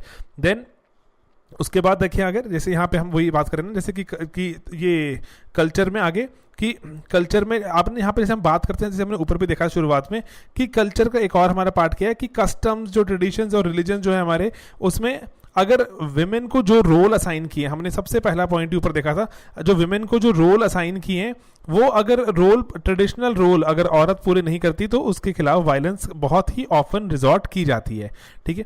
तो ये बात ध्यान रहे कि हिस्टोरिकली एक अनइक्वल रहे, कल्चर भी एक्सेप्ट करता है, सेक्सुअलिटी काफ़ी कंट्रोल करने की ट्राई करते हैं, कल्चर ऐसा कल्चर है। HCS हो गया। देन प्रिवेसी, यहाँ पर ये प्रिवेसी है, V है, ये प्रिवेसी डॉक्ट्रीन की प्राइवेट मैटर है, ठीक है। प्राइवेट मैटर है कैसे, कि अगर वायलेंस हो रही है कि घर के बीच में, अगर लेट्स से अगर औरत को पीटा जा रहा है तो उसको प्राइवेट मैटर करके कि हमारे घर का मामला है, बाहर के लोगों को इंटरवीन करने नहीं दिया जाता, एंड बाहर के लोग इसलिए इंटरवीन करते नहीं कि उनके घर का मामला है, एंड इसीलिए औरत की वहां पर जो वायलेंस जो औरत को विटनेस करनी पड़ती है प्रिवेसी के कारण, ठीक है। एंड देन कॉन्फ्लिक्ट रेजोल्यूशन, कि कॉन्फ्लिक्ट रेजोल्यूशन कौन सा वाला, जो जंग के मैदान में, ठीक है। यहाँ पर देखो ये जो पैटर्न ऑफ कॉन्फ्लिक्ट रेजोल्यूशन है, इसका मतलब क्या है, वॉर, कि ये जो यहाँ पर ये वॉर की बात हो रही है, कि जैसे वॉर होती है, आप इमेजिन कीजिए कि वॉर में पर्टिकुलरली कितना ऑफन आप देखते हैं कि जो सोल्जर्स वगैरह को मार देते हैं, एंड जो दूसरी जो ऑक्यूपाइंग जो कंट्री होती है, जो ऑक्यूपाई करती है, वो आके वहाँ की विमेन को वायलेट करती है, विमेन के साथ रेप्स होते हैं, है ना, एटसेट्रा। एक तरह का ये एक रिवेंज वाला, वेंजियंस वाला मैकेनिज्म बना लिया है कि जब भी जंग होगी, औरतों को अगर हमने उनकी औरतों को जाके रेप वगैरह कर दिए तो हम देखो हमारी जीत है इसमें, ऐसे वाले एक कॉन्फ्लिक्ट रेजोल्यूशन का एक मैकेनिज्म बनाया हुआ है। साउथ कोरिया की आपने शायद नबी न्यूज़ सुनी हो, वो जो प्रोस्टिट्यूट्स ऑफ साउथ कोरिया कि इतनी सारी औरतों को देवर पुश्ड इनटू प्रोस्टिट्यूशन, जो वहाँ पर जब वो ऑक्यूपाई किया गया था जापान द्वारा, तो आज तक जापान उसके लिए माफ़ी मांगता है कि ये वॉर वाले जो वॉर में एक मैकेनिज्म बन के निकला है, कि मिलिट्री टैक्टिक बन के निकला है कि विमेन को वायलेट किया जाए ऑपोजिट। और ये आज ऐसा नहीं है कि जो प्लंडरिंग वगैरह होती थी बहुत पहले, जब वो प्लंडरर्स आते थे तब भी ऐसा ही करते थे, प्लंडरिंग के साथ साथ they used to rape. Okay, and then government का भी इनएक्शन, ठीक है, कि गवर्नमेंट ने भी प्रिवेंट और एंड करने के लिए इस जो इनफ स्टेप नहीं लिए, एंड टॉलरेंस का एक तरह से वहां पे दिखता है एक नजरिया कि टॉलरेट किया जा रहा है, इट इज ओके कि अगर ऐसा हो रहा है तो सरकार ऐसा नहीं है बिल्कुल, जैसे देखिए कई ऐसी चीज़ें होती हैं जहाँ पे सरकार बिल्कुल बर्दाश्त ही नहीं करती, एंड वहाँ पर कि जैसे किसी किसी जगह पे होता है, हर जगह पे ऐसा नहीं होता, तो वो अगर ये वाला मैकेनिज्म होगा कि सरकार बोले कि नहीं बिल्कुल बर्दाश्त ही नहीं है कि किसी औरत के साथ कुछ अगर इस तरह की वायलेंस हो जाएगी, तो सिंस गवर्नमेंट बर्दाश्त कर रही है तो इसलिए ये चलते भी जा रहे हैं। बहुत सी चीज़ें थी जो गवर्नमेंट बर्दाश्त नहीं करती थी, लेट्स से कि अगर आप सरकार के खिलाफ हथियार उठा लो और तो सरकार बर्दाश्त नहीं करती, इमीडिएटली यू आर किल्ड, है ना। तो लेकिन ये विमेन के खिलाफ अगर हथियार उठा लो, विमेन के खिलाफ अगर आप कुछ ऐसी बातें करो और इंसल्टिंग मॉकरी वाले जो बात कर रहे हैं और जो एट वर्क प्लेस, तो उसमें सरकार कह रही है ठीक है देखना पड़ेगा, करना पड़ेगा, पूरी तहकीकात होगी, सब कुछ। तो इसीलिए जो लैक्स एटीट्यूड सामने निकल के आता है गवर्नमेंट का inaction, it is not only in India, it is global, ये काफी ग्लोबल लेवल पर है, कहीं ज्यादा कहीं कम, ठीक है, मैटर ऑफ डिग्री है, मैटर ऑफ टाइप नहीं है। ओके, अब अगला सवाल हमारे पास उठता है कि क्या किस तरह से ग्लोबलाइजेशन वायलेंस अगेंस्ट वुमेन को किस तरह से इम्पैक्ट करती है। तो एक बात यहाँ जानने वाली है कि जो जैसे ग्लोबलाइजेशन जैसे जैसे हो रही है, मॉडर्न साइंस, टेक्नोलॉजी, रैशनैलिटी, ये फ्री मार्केट वगैरह ग्रो कर रही है, मिलिट्री स्टेट भी ग्रो कर रही है पैरेलली, है ना, मिलिट्री जो मिलिटराइजेशन और जो आर्म्ड कॉन्फ्लिक्ट वाली चीज़ें ग्रो करती हैं, तो उससे कहीं ना कहीं नई नई तरह की हमें वायलेंस देखने को मिलती है अगेंस्ट वुमेन। देखो सबसे पहले ये आपको जो नीचे लिखा हुआ है इसका यहाँ ऊपर समरी लिखने की ट्राई की है कि सबसे पहले कंज्यूमरिज्म, जो दीपांकर गुप्ता लिखते हैं कि कंज्यूमरिज्म बढ़ा ग्लोबलाइजेशन के चलते, एंड तो कंज्यूमरिज्म के चलते क्या हुआ कि डाउरी बढ़ी, डाउरी, ठीक है, डाउरी की के रिलेटेड डिमांड्स बढ़ी एंड डाउरी की टाइप्स बढ़ी, इतनी महंगी महंगी बिग फैट वेडिंग्स हो रही हैं। कंज्यूमरिज्म ही है वो कि लड़की की शादी में हमने 10 करोड़ लगा दिया, 20 करोड़, ऐसे नई नई तरह की बातें सुनने को मिलती हैं, क्योंकि ये क्या है, ये ग्लोबलाइजेशन का इंपैक्ट है कि कंज्यूमरिज्म इंक्रीज हुआ। देन टेक्नोलॉजी इंक्रीज हुई तो फीटिसाइड इंक्रीज हुआ। छोटे छोटे एग्जांपल्स हैं लेकिन आपने कोट करने हैं, नंबर मिलते हैं इनके, ठीक है। एंड देन इंडस्ट्रियलाइज हुआ, जैसे जैसे प्रोसेसेस, एग्रीकल्चर इंडस्ट्रियलाइज होता गया, तो जो लाइवलीहुड डिस्ट्रॉय होते गए, जो किसानों के गांव वगैरह के औरतों को घर से बाहर निकल कर आना पड़ा, एंड उसके कारण जो वहाँ से जो शहरों में आना पड़ा, तो उसका भी हमें इम्पैक्ट दिखता है, एडवर्स इम्पैक्ट, कि विमेन को अकॉर्डिंगली रिसेप्शन कहीं जैसे विमेन को आपको क्या कहते हैं कि एक सिमिलर जॉब के लिए, मान लो कंस्ट्रक्शन वर्कर बन गए वो, तो उनको सिमिलर सैलरी नहीं मिलती, सैलरी कम मिलती है। एंड करुणा अहमद कैसे लिखते हैं इसको कि रिसेप्शनिस्ट वगैरह में जनरली आप देखते हो तो जितनी भी low paid and low status jobs होती हैं वो कहाँ हैं, किनके, जो औरतों के पास ही हैं मेजरली। एंड मार्केट कंपेरेटिव होती गई तो सैलरीज कम से कम देनी थी, तो लो वेजेस दी गई किसको, विमेन को, बिकॉज विमेन दे अग्रीड कि okay we are ready to work at a lower wage. And then उसके बाद स्टेट किस तरह से रिस्पॉन्सिबल है, स्टेट ने एजुकेशन वगैरह जो स्पॉन्सर कर दी, एम्प्लॉयमेंट के लिए बोला हाँ आप आ जाओ, लेकिन सेफ इन्वायरमेंट नहीं दिया, तो उसके कारण कहीं ना कहीं से कि जो मॉडर्न उसके दबाव में स्टेट ने एजुकेशन एम्प्लॉयमेंट देनी शुरू कर दी, लेकिन सेफ इन्वायरमेंट देना नहीं शुरू किया, ठीक है। ओके, तो यहाँ पर ये जो बातें हैं आप इसको क्विकली देख सकते हैं। इंडिविजुअल क्या कर सकता है, ये हमारे पास नोट्स में बना हुआ था सवाल, एक यूपीएससी ने एक बार एथिक्स में पूछा था कि एक इंडिविजुअल क्या कर सकता है कि वायलेंस को एंड करने के लिए। सिंपल सी बात है, बहुत सारी चीज़ें हैं, जैसे ही फॉर शी कैंपेन चल रहा है, एंड देन एक एमा वॉटसन जो यूएन की प्रतिनिधि बन गई थी फॉर ये ओवरऑल अवेयरनेस रेज करने के लिए।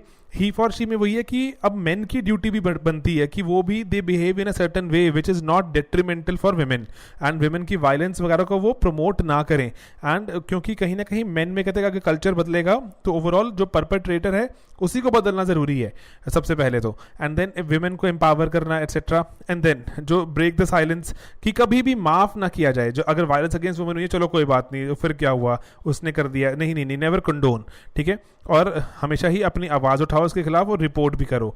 एंड देन लॉ जानो, सबसे बड़ी बात कि औरतों को लॉ के बारे में नहीं पता, तो इसीलिए वो they do not even know कि उनके पास क्या क्या रिकोर्स अवेलेबल हैं, ठीक है। तो इसीलिए जैसे आप बोलो ना इंडिविजुअल क्या कर सकता है, आप बताइए कि इंडिविजुअल साइलेंस ब्रेक करने में मदद कर सकता है, इंडिविजुअल जो औरतों को लॉ के बारे में बता सकता है कि लॉ आपके पास क्या क्या यहाँ पे रिकोर्सेज अवेलेबल हैं। सॉलिडारिटी, ठीक है, कि आप जैसे कि फ्रेंड्स कॉलीग्स वगैरह सब इकट्ठे कर सकते हैं वहाँ पर कि आप चलिए साथ में हम एक ऑर्गेनाइजेशन बनाते हैं, एक कुछ सॉलिडारिटी दिखाते हैं किसी अगर विक्टिम के खिलाफ, ठीक है, कि विक्टिम के साथ, कि विक्टिम आपको यहाँ पे जिसने जो भी किसी ने आपको मारा या वायलेंस की उसके खिलाफ आप जाके एक्शन लीजिए, ठीक है, सरकार को बोलिए, क्योंकि ये इस तरह से डेमोक्रेसी में सब चीज़ें करती है ना, पीसफुल प्रोटेस्ट एजिटेशन वगैरह, तो दबाव तो बनता है। एंड देन विमेन के जो विमेन राइट्स ग्रुप हैं उनके साथ आप ऑर्गेनाइज कर सकते हैं, ट्रेन करा सकते हैं औरतों को, खुद भी ट्रेन हो सकते हैं। एंड देन उसके बाद अपने राइट्स जानिए as a women. And India में रिसेंटली आप बता सकते हैं बहुत सारे इनिशिएटिव भी हुए हैं जो कि वायलेंस अगेंस्ट वुमेन को चाहते हैं रोकना। जैसे आपने देखा भी होगा man against violence and abuse, मावा करके, उसके फरहान अख्तर भी कभी कभी उसकी ऐड में आते हैं।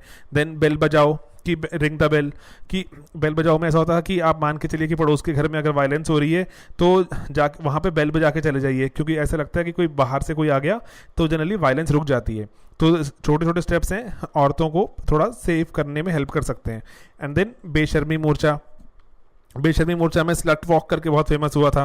तो जो स्लट वॉक में ऐसे किया गया था दुनिया भर में, जो विमेन थी either they were going very scantily dressed और नॉट ड्रेस्ड एट ऑल, कि हम जैसे भी चाहें ड्रेसअप होना हमारी मर्जी है, कि जैसे वो बोलते थे कि हमारे कपड़ों में बुराई नहीं है, आपकी नज़रों में बुराई है, कि this is how you want to see us. तो इसीलिए वो कह रहे हैं कपड़ों से फ़र्क नहीं पड़ता, जैसे कि टोटली जो क्लैड विमेन होती हैं बिल्कुल ढके हुए कपड़े, उनका भी रेप कर देते हैं लोग। तो इसीलिए it is not about the dressing, it is a lot about जो देख रहा है उसको और किस तरह से उनको, कि इस बात को कि अच्छा उसने कपड़े कम पहने थे तो इसलिए उसका रेप हो गया। No, it is not never about that. तो इसको बदलना है कि जो जिसने रेप किया उसके दिमाग में और उसके जो सोशलाइजिंग में उसमें कहीं ना कहीं थोड़ी सी कुछ ना कुछ बात सही नहीं थी, तो इसी कारण से उसको करेक्ट करना है। ग्रेजुअली लंबा प्रोसेस है तो लेकिन होगा। ब्लैंक नॉइस, कि यही विमेन जो हैरेसमेंट ईव टीजिंग वगैरह की बात होती है, इसके लिए पब्लिक डायलॉग वगैरह शुरू करना। ये एक जो गुलाबी गैंग आपने मूवी भी देखी होगी, वहाँ पर जो ऐसे था, लेकिन it is not very appreciated, क्योंकि ये मॉब लिंचिंग टाइप वाला ही एस्पेक्ट है कि लॉ वगैरह खुद, क्योंकि ऐसा लगता है कि law and order machinery fail हो गई है, कोलैप्स हो गई है, आपको उस पर कोई विश्वास नहीं रहा, तो ही आपने क्या किया, खुद ही लाठी उठाई, आपने जाके पीटना शुरू कर दिया, ठीक है। और इसीलिए फिर ये हुआ था कि कहीं, क्योंकि जनरली आपने शायद मूवी देखी हो, उसमें भी था ऐसा कि ऑफिशियल्स वगैरह भी थे, even they were not acting, है ना, आप बोल सकते हैं। तो इसीलिए ऐसे स्टेप्स लिए जाते हैं, कहीं ना कहीं दिखाते हैं कि एडमिनिस्ट्रेशन भी कहीं ना कहीं फेल हो गई है, कुछ काम नहीं कर पाती है। तो इसीलिए ज़रूरी है कि गुलाबी गैंग टाइप जो चीज़ें अगर एग्जिस्ट करती हैं तो हमें क्या करना है, एडमिनिस्ट्रेशन को भी दुरुस्त करना है, उनकी भी अकाउंटेबिलिटी फिक्स करनी है, ठीक है, ओके। देन अब यहाँ पे कुछ स्पेसिफिक मैं आपको, और यहाँ अगर सोशो के पॉइंट से देखें तो कुछ और यहाँ स्पेसिफिक चीज़ें बता रहा हूँ। जैसे वीना दास मिरर्स ऑफ वायलेंस में लिखती हैं कि कहीं ना ये पेट्रियार्कल कंस्ट्रक्ट है ना, ये सोशली कंस्ट्रक्टेड है, ये कल्चरली कंस्ट्रक्टेड चीज़ें हैं, जैसे रेप, हैरेसमेंट वगैरह, ये सब कुछ मिलाकर, कि कहीं ना कहीं ये जो कि एक ऐसी नोशन, एक ऐसी धारणा कि कहीं पीछे कहीं दिखाता है ये कि औरत को हमेशा मेल प्रोटेक्शन चाहिए, कि अकेले औरत सरवाइव नहीं कर सकती अगर मेल उसके साथ में नहीं होगा, ठीक है। और जैसे कि आप देखते हैं ना, ये धारणा कहीं ना कहीं फिर पीछे रहेगी। जैसे जो निर्भया केस था, निर्भया केस में देयर वाज अ गाय, लेकिन क्या हुआ है ना, तो वहाँ पर ही वाज आउटनंबर्ड। तो इसीलिए कहीं ना कहीं सेफ्टी ऑफ वुमेन तो प्रोवाइड करने के लिए मेजर सोसाइटल लेवल पे बदलाव लाने जरूरी होंगे, अदरवाइज सोसाइटी काफ़ी हाईली पेट्रियार्कल है। एंड देन मनु में, क्योंकि जो ऋषि मनु ने एक किताब लिखी थी अपनी, उसमें वो लिखते भी हैं कि उनका कोड, मतलब उनके लॉ में क्या था कि अ वुमन ठीक है should never be independent, her father has authority over her in childhood, husband in youth and son in old age. तो कहीं ना कहीं ये काफ़ी पेट्रियार्कल माइंडसेट को प्रमोट भी करती है एंड दर्शाते भी हैं कि क्या चल रहा है। एंड देन उसके बाद अगर रेप के टाइप्स देखें, विद इन फैमिली हो सकता है इंसेस्ट, है ना, एंड कास्ट डोमिनेशन या क्लास डोमिनेशन भी, अमीर वर्सेस गरीब वाला भी है। एंड देन कास्ट वाला कैसे कि higher caste raping lower caste. Bihar में इसके बहुत सारे केसेस सामने आए थे 1970s में, जहाँ पर हायर कास्ट में एक प्रैक्टिस थी, लोअर कास्ट की विमेन के घर में जाके कभी भी विमेन को वो रेप कर सकते थे। एंड देन जो चिल्ड्रन का, माइनर्स का, है ना, एंड जो लोग जो अनप्रोटेक्टेड हैं उनका रेप बहुत ही कॉमन है ये। एंड देन उसके बाद वॉर्स एंड राइट्स में गैंग रेप्स का होना, कस्टोडियल रेप्स, ये रेप्स की बहुत सारी तरह की हमको पता लगती हैं, टाइप्स हैं, जहाँ पे vulnerability of a woman it comes fourth, सामने दिखती है। डाउरी पे अगर 2-4 आपको पॉइंट्स अगर एक्स्ट्रा लिखने हो कभी तो श्रीनिवास की वो किताब में डाउरी में क्या लिखते हैं, किताब लिखते हैं वो सम रिफ्लेक्शंस ऑन डाउरी। वो कहते हैं जो डाउरी से लेके रिलेटेड जो डेथ हो रही हैं वो मॉडर्न डे सती हैं। कहते सती आपको लगता खत्म हो गई है, सती खत्म नहीं हुई, मॉडर्न डे जो डाउरी डेथ्स हैं देज आर मॉडर्न डे सती। बहुत ही स्ट्रांग बात बोलते हैं। दीपांकर गुप्ता वो बोलते हैं कि कहीं ना कहीं जो डाउरी और उसकी जो ग्लोरिफिकेशन हो रही है कि हमने इतना दहेज में दिया, हमने ये गाड़ी दी, उन्होंने वो दिया, वो कहते हैं कहीं ना कहीं ये कंज्यूमरिज्म एक बहुत ही हाई लेवल पर, बहुत ही एक हाई लेवल ऑफ कंज्यूमरिज्म की कहीं ना कहीं हमें एक दर्शाता है, एक मैनिफेस्टेशन है ये।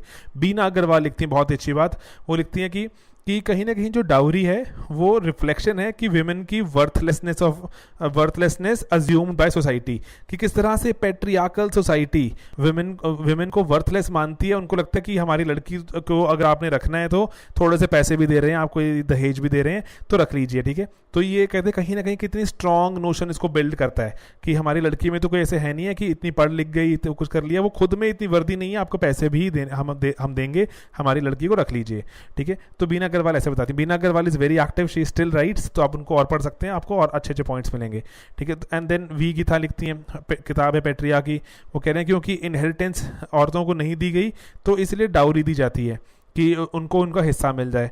एंड देन शुरा स्मिथ फायरस्टोन भी लिखती हैं कि अब विमेन की स्पेशल हेल्थ नीड्स भी हैं कुछ ना कुछ, वो भी रिकग्नाइज नहीं हो पाती, एंड इसीलिए कहीं ना कहीं विमेन आप जैसे आप समझ सकते हैं इस बात को कि पर्टिकुलरली जैसे every 4 weeks menstrual cycle women का है ना एटसेट्रा, तो स्पेशल हेल्थ नीड्स तो विमेन की हैं, तो एंड उस पर्टिकुलर केस में विमेन और वल्नरेबल हो जाते हैं।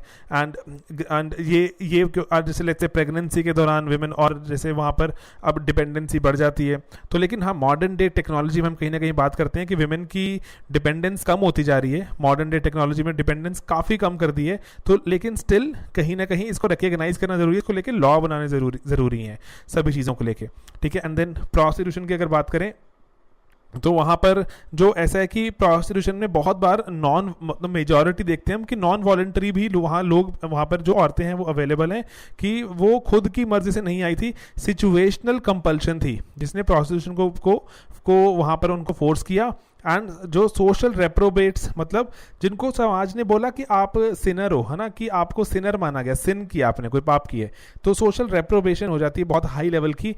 देखो यहाँ पर जो प्रोस्टिट्यूशन को जो विजिट कर रहे हैं मेल, उनकी कोई सोशल वहाँ पर ऐसे वो उनको सिन पापी दोषी नहीं करार दिया गया, लेकिन जो हाँ विमेन इन्वॉल्व है उनको बहुत ज़्यादा दोषी मान लिया गया, ठीक है, मतलब सामाजिक दोषी जिसको सिनर बोलते हैं हम, है ना, पापी बोलते हैं। तो ये कहीं ना कहीं again manifestation of patriarchal mindset और इकोनॉमिक कंपल्शंस वगैरह, इन सब ये जो सभी लोग हैं ये प्रोस्टिट्यूशन की तरफ चले जाते हैं क्योंकि समाज में और कहीं जगह नहीं है। एंड देन उसके बाद जो वायलेंस की और वाली फॉर्म भी देख सकते हैं जैसे डिस्क्रिमिनेशन इन फूड, हेल्थ, है ना, हमने जो बात की ये वाली शुरा स्मिथ फायरस्टोन की कि हेल्थ की नीड्स हैं वो एड्रेस नहीं होती और उसके कारण जो प्रॉब्लम्स आती हैं। एंड देन एजुकेशन, एम्प्लॉयमेंट, यहाँ पे डिस्क्रिमिनेशन। एंड देन सॉल्यूशन क्या है कि जैसे डाउरी प्रोहिबिशन एक्ट है हमारे पास, डोमेस्टिक वायलेंस वाला एक्ट है, एंड देन प्री नेटल जो PCPNDT है, इंस्टीट्यूशन बनाए जाएँ जैसे जो चाइल्ड एंड वुमेन वाला, हमारे पास एक नेशनल एक लेवल पर एक इंस्टीट्यूशन अवेलेबल है, मिनिस्ट्री अवेलेबल है वुमेन एंड चाइल्ड की, उनको ऐसे हमें इंस्टीट्यूशनल लेवल पर प्रमोट करना पड़ेगा वुमेन एंड चाइल्ड की सेफ्टी। एंड देन उसके बाद NGOs वगैरह को भी हम और इन्वॉल्व कर सकते हैं।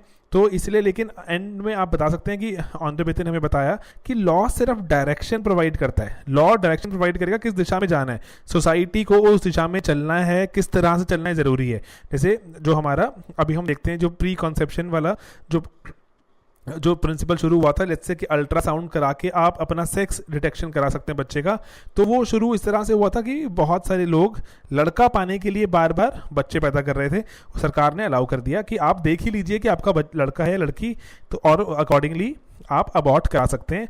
तो उससे प्रोसेस शुरू हुआ सरकार ने, लेकिन लॉ ने, सोसाइटी ने क्या किया कि लड़कियों को मारना ही शुरू कर दिया। तो सोसाइटी ही डिसाइड करती है कि किस दिशा में लॉ को हम ले जाएंगे, किस दिशा में हम लॉ को इम्प्लीमेंट करवाएंगे। तो इसीलिए सोशल लेवल पर बदलाव नहीं आएंगे जब तक कि इसकी मानसिक रूप से जब तक हमारे दिमाग में लड़कियों को इक्वल ट्रीट नहीं किया जाएगा, तब तक लॉ सिर्फ दिशा दिखा सकता है, उस दिशा में चलना है कि नहीं वो सोसाइटी पर ही निर्भर रहेगा। एंड इसीलिए कल्चर एंड जो फैमिली, ये यहीं पर ही है जो सोसाइटी जहाँ बसती है। सोसाइटी कल्चर में ही है, सोसाइटी फैमिली में ही है। तो जब तक यहाँ बदलाव नहीं आएगा तो बदलाव लाना लॉ के लिए तो बहुत ही मुश्किल रहेगा। ठीक है दोस्तों, तो एक छोटा सा टॉपिक था, एक और टॉपिक डाल रहा हूँ मैं फटाफट से, ताकि आपका और भी जो छोटे छोटे टॉपिक्स हैं आपने पढ़े हुए हैं सभी बस कंपाइल कर रहे हैं। ठीक है, ये वाले और कुछ कीवर्ड डालते रहूँगा मैं, टॉपिक देखते रहिए आप भी। ठीक है, okay, bye bye, good night.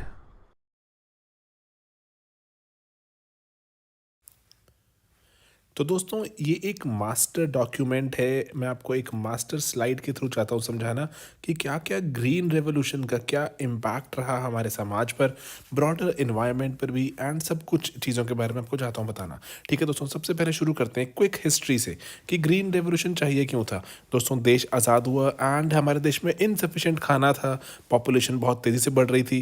And दोस्तों एक इम्पॉर्टेंट फैक्ट है कि हमारे देश में हर इंसान के पास 417 ग्राम से भी कम खाना अवेलेबल था हर रोज़। तो दोस्तों फार्मर्स जो थे वो बहुत डेट में भी थे, अंग्रेज़ी पॉलिसीज ऐसे थी। एंड अगर हम सरल भाषा में बोले तो दोस्तों देश में फूड और बाकी सभी क्रॉप्स की बहुत भयंकर कमी थी। तो अब यहाँ पर एक हमारे जो अगर हिस्ट्री में झांक के देखते हैं, एक बायोलॉजिस्ट हुए बहुत ही famous, father of green revolution in the world, Norman Borlaug. वो आते हैं, वो दुनिया में मेक्सिको में वो डेवलप करते हैं कुछ सीड की वैरायटी जिनको वो कहते हैं कि ये ज़्यादा, जिसमें से हम यील्ड निकाल सकते हैं, high yielding variety. And then दोस्तों यहाँ पे वो जो लीव्स के साइज थोड़े छोटे हो जाते हैं, ग्रेजुअली लीव्स खत्म हो जाते हैं, वहाँ पर भी उन पत्तों की जगह भी उन क्रॉप्स में क्या उग रहा है, ग्रेन्स उग रहे हैं। तो इसीलिए बहुत जल्दी, बहुत रैपिडली ऐसी जो जो जो वेराइटीज़ बनाई गई, जो स्टॉक्स बनाए गए, जो कि ऐसी जो हमारी जो क्रॉप्स थी जो कि पर्टिकुलरली ज़्यादा जिसमें ग्रेन्स थे, डिजीज़ नहीं होता था, उनको जल्दी उगती थी एंड फर्टिलाइजर्स को भी रिस्पॉन्ड करती थी कि अगर एक्स्ट्रा न्यूट्रिशन दोगे तो और ज़्यादा उसमें से अनाज निकलेगा। भारत में आते हैं doctor M A Swaminathan, the father of green revolution in India, Norman Borlaug के साथ वो काम करते हैं एंड देश भर में 1960s में हम शुरू करते हैं एक अन्न उगाने का हम अपना पूरा रेवोल्यूशन, जो हमारे देश को आने वाले सालों में कंप्लीटली बदल देगा। हमारी पॉवर्टी रिड्यूस करता है, हमारा माल न्यूट्रिशन, हंगर को भी रिड्यूस करेगा आने वाले टाइम में। दोस्तों अब 5 इंपॉर्टेंट पॉइंट्स हैं ग्रीन रेवोल्यूशन को लेके हमारे देश में। सबसे पहला कि इसने फार्मिंग के अंडर एरिया बढ़ाया। ठीक है, ज़्यादा से ज़्यादा हम अपने फार्मिंग के अंदर अब जो लोगों को ला सकते थे। एंड देन दोस्तों क्रॉपिंग, जो हमारी जो क्रॉपिंग, जैसे डबल क्रॉपिंग शुरू हुई कि एक ही साल में हम 2 क्रॉप्स भी उगाने लगे। एंड देन दोस्तों HYV सीड्स की अडॉप्शन बहुत रैपिडली शुरू हुई। एंड दोस्तों इनऑर्गेनिक फर्टिलाइजर जो हमारे देश में बिल्कुल एग्जिस्ट नहीं करते थे उससे पहले, पेस्टिसाइड्स या फार्म इम्प्लीमेंट जैसे ट्रैक्टर्स एक्सेट्रा, उसको भी हमने जो शुरू किया। एंड क्रॉप प्रोटेक्शन मैकेनिज्म्स कि अगर फसल खराब हो जाए तो उसके लिए क्या करें। देन दोस्तों इरिगेशन फैसिलिटीज़ पर बहुत ज़्यादा जोर दिया गया। 5 इंपॉर्टेंट पॉइंट जो ग्रीन रेवोल्यूशन ने स्थापित किए उस वक्त। देन दोस्तों एक बहुत ही मज़ेदार एक क्विक फैक्ट है जो आप जैसे जनरली एग्जाम में ड्रॉप कर सकते हैं कि हमारे देश में जो फूड प्रोडक्शन, सीरियल मतलब अनाज की प्रोडक्शन 3 गुना बढ़ गई, जबकि जो एरिया अंडर जो कल्टिवेशन सिर्फ 30% ही बढ़ा था। दैट मीन्स जब हम कम एरिया में, मतलब थोड़ा सा ही एरिया हमने बढ़ाया, लेकिन हमारी क्रॉप प्रोडक्शन मल्टीपल टाइम्स बढ़ गई। तो दोस्तों कुछ अचीवमेंट्स देखते हैं ग्रीन रेवोल्यूशन की बहुत रैपिडली। तो सबसे पहली बात तो कि हमारे देश में जो कैलोरीज अवेलेबल है लोगों के पास वो घट जाती बहुत रैपिडली। हमारी आबादी जिस स्पीड से बढ़ रही थी तो हमने उसको घटने से रोका। हमारे देश की per capita availability of calories increase हो गई, रिसर्च इंप्रूव हो गई। हमारी जो हज़ारों एकड़ हमारी दुनिया भर में जो लैंड अगर जो हमें लगानी पड़ती है एग्रीकल्चर के लिए, लोगों को सस्टेन करने के लिए, वो रुक गई। एंड देन दोस्तों इंडिया जो इंपोर्ट करता था ग्रेन्स को, अब वो सेल्फ सफिशिएंट हो गया अनाज प्रोड्यूस करने में। इवन कि अफ्रीका एक्सेट्रा में हमने जो अनाज सप्लाई भी किया गरीबों की मदद के लिए। देन दोस्तों फूड सिक्योरिटी इंप्रूव हुई, उससे मल्टीपल लेवल पे सिक्योरिटी इंप्रूव होती है, देश की हमारी जो इकोनॉमिक सिक्योरिटी इंप्रूव होती है, इंपोर्ट हम कर नहीं करते, अब हम हमारी जो फॉरेन सिक्योरिटी जो हमारी पॉलिसीज़ भी जो चेंज होती हैं। देन दोस्तों हमारी यील्ड अगर बढ़ती है तो हमारे देश में जो भूखमरी से मरने वाले लोग, फैमिन से मरने वाले लोग, माल न्यूट्रिशन से मरने वाले लोगों में ड्रास्टिकली रिडक्शन आती है। देन कुछ एडवर्स इम्पैक्ट्स भी हैं, हमें कीमत भी चुकानी पड़ी है जो कि बहुत इंपॉर्टेंट रहते हैं, इसके बारे में हम जान लेते हैं। सबसे पहली बात तो है पेस्ट और पेस्टिसाइड, आप इसको सिस्टमैटिकली समझें तो बात बेहतर रहेगी। जो भारत में सबसे ज़्यादा पेस्टिसाइड प्रोड्यूस होने लगे पूरे एशिया में देखें, एंड एशिया में नंबर 1 बन गया भारत पेस्टिसाइड प्रोडक्शन में। अच्छा भी है, इकोनॉमिक हमारे जो उसमें फ़ायदा हुआ, लेकिन इन्वायरमेंटल एंड हमारे ह्यूमन बॉडी में बहुत बुरा प्रभाव हुआ इसका। देन दोस्तों जो अननेसेसरी अगर हम देखें जो पेस्टिसाइड जो इंडस्ट्रियलाइज नेशंस में नज़र आते हैं, डेवलपिंग कंट्रीज में भी नज़र आते हैं कि अननेसेसरी प्रोडक्शन के साथ अननेसेसरी कंजप्शन हो रही है, एंड देन पेस्टिसाइड के रेजिड्यूज देखने को मिलते हैं जो not only in water and air, even in soil, ठीक है। एंड देन उसके बाद जो पेस्ट अटैक है वो एक अलग दिशा में चला गया कि पेस्ट में इम्बैलेंस आ गया। इम्बैलेंस का मतलब क्या हुआ कि कुछ पेस्ट तो मारे गए, लेकिन कुछ पेस्ट बहुत रैपिडली, जो कि फूड चेन पूरी इम्पैक्ट हो गई, तो उसके डिसरप्शन के कारण नई नई तरह के पेस्ट अटैक देखने को मिले, नई नई तरह के पेस्टिसाइड चाहिए थे अब, and then accordingly cost of farming भी बढ़ जाती है। एंड पेस्टिसाइड जब ग्रेजुअली, जैसे आप पढ़ते हैं, जैसे लीचिंग हो जाती है कि जो सॉइल में वो लीच करके चले जाते हैं नीचे, अकॉर्डिंगली वो पेस्टिसाइड वाटर में पहुंच जाते हैं। तो इसीलिए अब वाटर कंजम्पशन की अगर हम बात करें तो ग्रीन रेवोल्यूशन ने दोस्तों वाटर इंटेंसिव क्रॉप्स की बात की थी, एंड इसके साथ ही अगर पानी की अवेलेबिलिटी होगी तो अनाज उगाना आसान हो गया था। तो इसीलिए वाटर को, जो फ्रेश वाटर रिक्वायरमेंट देखें, भारत में दोस्तों हाईएस्ट डिमांड है फ्रेश वाटर की, सबसे ज़्यादा हम डिमांड करते हैं फ्रेश वाटर दुनिया में, एंड हमारा बहुत सारा मतलब अप्रॉक्सीमेटली 91% वाटर एग्रीकल्चर सेक्टर में यूज़ होता है। ये डेटा 2019 का है। एंड देन दोस्तों जो वाटर का स्ट्रेस है, वाटर का स्ट्रेस मतलब कि हमारे देश, हमारे यहाँ पे जो पानी की कमी है वो ग्रेजुअली इम्पैक्ट करेगा ना सिर्फ हमारी आम जनता को, इवन कि एग्रीकल्चर को भी। दोस्तों हमारे जो 50% के आसपास जो हमारे डाइटरी फूड जो वाटर जो कंजम्पशन है वो सीरियल्स, वो ऐसे जो वीट, राइस ये कंज्यूम कर रहे हैं, एंड क्रॉप साइकिल रैपिड होता जा रहा है तो वाटर पे बर्डन बढ़ेगा। एंड दोस्तों canal system, irrigation pumps etcetera ने तो बहुत रैपिडली पानी निकाला। केस स्टडी है पंजाब, जहाँ पर वीट एंड राइस कल्टीवेशन ने सबसे ज़्यादा पानी को डिप्लीट कर दिया है। एंड यहाँ पर अब देखें तो सॉयल टॉक्सिसिटी भी इंक्रीज हुई है, क्योंकि अंडरग्राउंड वाटर भी पॉल्यूटेड होना शुरू हो गया because of leaching. And then दोस्तों बजट की बात करें, जो हमारे सरकारी बजट की बात करें दोस्तों, हम साल दर साल देख रहे हैं कि बजट में हायर एलोकेशन जो दी जा रही हैं, एंड इससे हम कंपेयर करें कि क्या एरिया अंडर इरीगेशन बढ़ रहा है, नहीं, वो स्टैग्नेंट सा होता जा रहा है। लेकिन बजट में हम इरीगेशन की रिक्वायरमेंट देखते जा रहे हैं, क्योंकि अब हमें डीपर लेवल पे हमें इरीगेशन करनी पड़ती है, या फिर हम देखें तो इरीगेशन के लिए कॉस्ट ज़्यादा लगानी पड़ रही है। एंड सरकार का जो इरीगेशन पे ये फोकस के होने के कारण वाटर इंटेंसिव क्रॉपिंग भी बढ़ती जा रही है। देन दोस्तों एयर पॉल्यूशन की बात करें, एयर पॉल्यूशन आपको पता है कि बहुत मेजर मुद्दा बन जाता है। एंड देन की सोइंग से जस्ट पहले हमें रैपिडली जो उसको फसल को जो काट के जो अपनी जो पूरी लैंड को खाली करना पड़ता है, अकॉर्डिंगली जो ट्रेडिशनल हमारी प्रैक्टिस, जो हमारे जो नेचुरल साइकिल्स थी वो डिसरप्ट हो गई हैं। एंड उसके कारण जो शॉर्ट ड्यूरेशन में बहुत रैपिडली क्रॉप्स उगती हैं, क्योंकि हाइब्रिड क्रॉप्स हैं तो बहुत रैपिडली उगती हैं, इनको फटाफट से साफ करना पड़ता है, अगली फसल उगानी पड़ती है। तो उसके कारण हमें अब जो आसान तरीका क्या हुआ कि हम जो रेजिड्यूज होते हैं आफ्टरवर्ड्स हमने अपनी फसल काट दी, उसको रैपिडली जला दिया जाता है, ताकि जला दें एंड अकॉर्डिंगली फसल के लिए जो पूरी ज़मीन खाली हो जाएगी। एयर पॉल्यूशन पीक आउट कर जाता है, particulate matter, carbon dioxide, methane etcetera बहुत कुछ रिलीज होता है। ग्रीन हाउस भी है एंड हेल्थ पे इसका इम्पैक्ट भी है। Then soil and crop production पे इसका इम्पैक्ट अगर हम जाने कि जो क्रॉप साइकिल बहुत रैपिडली रिपीट हो रही है, जैसे सॉइल न्यूट्रिशन जो हमारा अगर डिप्लीट होता है तो वहाँ पे एक इंपॉर्टेंट चीज़ क्या हो रही है, जो ऑर्गेनिक मैटर हमारी सॉइल को वापस जाता था वो अब ऑर्गेनिक मैटर ऑटोमेटिकली वापस नहीं जा पा रहा, वो अब अगर ऐश में कन्वर्ट हो जाएगा एक्सेट्रा, इसको उखाड़ के हम बाहर फेंक देंगे, तो ऑर्गेनिक मैटर बहुत ज़्यादा बुरी तरह से डिप्लीट हो चुका है। ये रिसर्च बताती है, सॉइल क्वालिटी चली गई है, हैवी मेटल्स की प्रेजेंस है, कैडमियम, लेड, आर्सेनिक सॉइल में। एंड देन जो सॉइल में अगर हम वीडीसाइड, हर्बिसाइड यूज़ कर रहे हैं, इनका पीएच वैल्यू हाई रहती है, तो ये अल्कलाइन, क्योंकि केमिकल्स हैं ये, तो सॉइल का पीएच बढ़ता जा रहा है इनके कारण। मोनोकल्चर हो रहा है वीट राइस के साइकिल का, उसके कारण जो हमारी जो सरफेस से सब सरफेस लेयर की तरफ चले गया हमारा जो सेल्ट है, एंड अकॉर्डिंगली जो उसके कारण फर्टिलिटी लो गई है। एंड दोस्तों बात करें जो टॉक्सिक केमिकल्स हैं, उन्होंने जो अच्छे कुछ पैथोजेंस हुआ करते थे हमारे सॉइल में, उनको मार दिया है टॉक्सिक केमिकल्स ने, फर्टिलिटी का रैपिड डिक्लाइन है। एंड ट्रैक्टर चलते हैं, मैकेनाइजेशन हो गई है, उसके कारण सॉइल टॉप लेयर बहुत हार्ड हो जाती है एंड हार्ड हो जाने के कारण जो उसकी जो फिजियोकेमिकल प्रॉपर्टीज हैं उसका लॉस हो जाता है, बायोलॉजिकल एक्टिविटी ऑटोमेटिकली हम कर्टेल कर देते हैं। एंड देन दोस्तों water logging, salinity etcetera, case study is of Haryana. ठीक है, यहाँ पर देखें तो जो यील्ड्स एंड हमारी जो ओवरऑल जेनेटिक पोटेंशियल था हमारा वीट राइस का, जो wheat rice, potato, cotton, sugarcane, सबका ही डिक्लाइन हो गया। देन दोस्तों अगर हम देखें इंडिजिनस वेराइटीज़ जो हमारे देश में ऑटोमेटिकली एग्जिस्ट करती थी, जो बेटर क्रॉप जो हमारी अगर होती कि पेस्ट रेजिस्टेंट होती, 1 लाख के आसपास तो हमने इंडिजिनस राइस की वैरायटीज़ खो दी हैं पिछले 50 सालों में। एंड देन दोस्तों की जो कल्टीवेशन है, सॉरगम हो गया, मिलेट, बार्ले, ग्राउंडनट्स, इनके में हमने उगाना ही बंद कर दिया, इनको बिल्कुल बहुत ही कम हो गए। उससे हुआ क्या दोस्तों कि जो फार्मर्स की प्रेफरेंस जैसे होने के कारण इनमें HYV सीड्स भी अवेलेबल नहीं थे। तो हो गया रहा है कि हमारे देश में वाटर रिक्वायरमेंट बढ़ रही है, क्योंकि जो ये वाली जो चीज़ें मिलेट्स, बार्ले वगैरह, ये एरिड, सेमी एरिड रीजन में भी हम उसको उगा सकते हैं।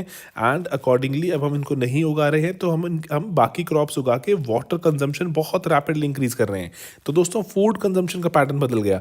जो ट्रेडिशनली और इवन जो कैम्ब्रिज की वर्ल्ड हिस्ट्री ऑफ फूड है वो भी बताती है कि हमारी एशियन जो डाइट थी इसमें मिलेट्स एंड बार्ले बहुत ज़्यादा थे, अब ये नहीं है, सडनली गायब हो गए हैं मिलेट्स एंड बार्ले। तो हमारी हेल्थ इंपैक्ट पड़ रहे हैं। एंड इवन कि आप देखते हैं कि जो आगे हम पढ़ेंगे कि इवन नई तरह की बीमारियां हो रही हैं, including heart attacks at a very low age. तो देन दोस्तों यहाँ पे देखें कि जो बाकी जो हेल्थ रिलेटेड इम्पैक्ट्स में जनरल पॉपुलेशन में कि जो इतने जो पेस्टिसाइड एटसेट्रा वगैरह देखने को मिलते हैं, nervous system, endocrine, reproductive and immune system बहुत रैपिडली डिटीरियरेट हो रहे हैं भारतीयों के। एंड जो डिटॉक्सिफिकेशन की एक लिमिट होती है उसके हम बहुत बियॉन्ड जा चुके हैं।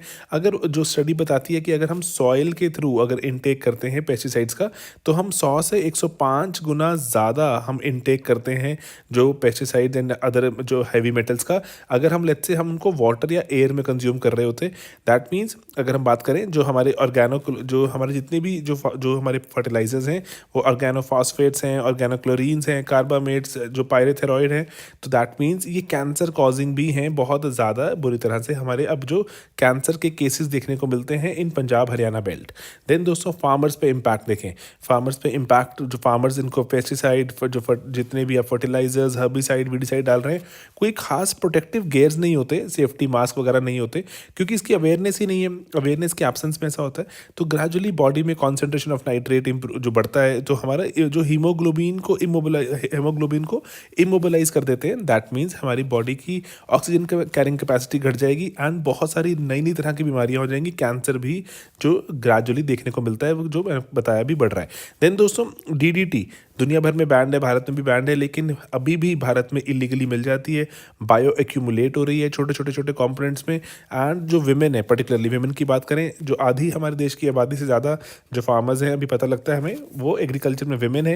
एंड विमेन में ये जो टॉक्सिन जो प्रेजेंस होते हैं तो ये आने वाली जनरेशन्स को इम्पैक्ट करते हैं, क्योंकि चाइल्ड बर्थ में देखने को मिल रहा है कि डायरेक्ट को रिलेशन है कि जितना एग्रोकेमिकल कंटेंट बढ़ेगा पानी में उतना टोटल बर्थ डिफेक्ट्स बढ़ते जा रहे हैं।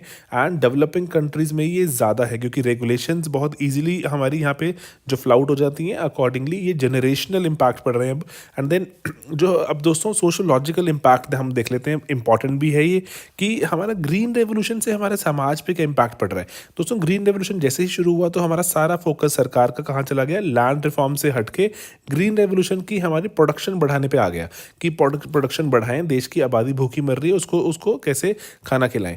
दोस्तों एक स्टडी की गई लुधियाना की 3 विलेजेस में, उसमें पता लगा कि सोशल कॉन्सिक्वेंसेस क्या क्या हैं, सोशोलॉजिकल इम्पैक्ट क्या क्या है ग्रीन रेवोल्यूशन का, कि कहते कास्ट सिस्टम ने बहुत रैपिडली बदलाव देखा, अनटचेबिलिटी भी काफ़ी कम हुई इसके कारण। पंजाब एंड हरियाणा के रीजन की जैसे स्टडी की बात करें, मिडिल क्लास इंप्रूव होती है, अपर क्लास एडजस्ट करती है, क्योंकि मिडिल क्लास अब एग्रीकल्चर सेक्टर से आनी शुरू हो जाती है, तो अपर क्लास एडजस्ट करती है एग्रीकल्चरल मिडिल क्लास को अकोमोडेट करने के लिए।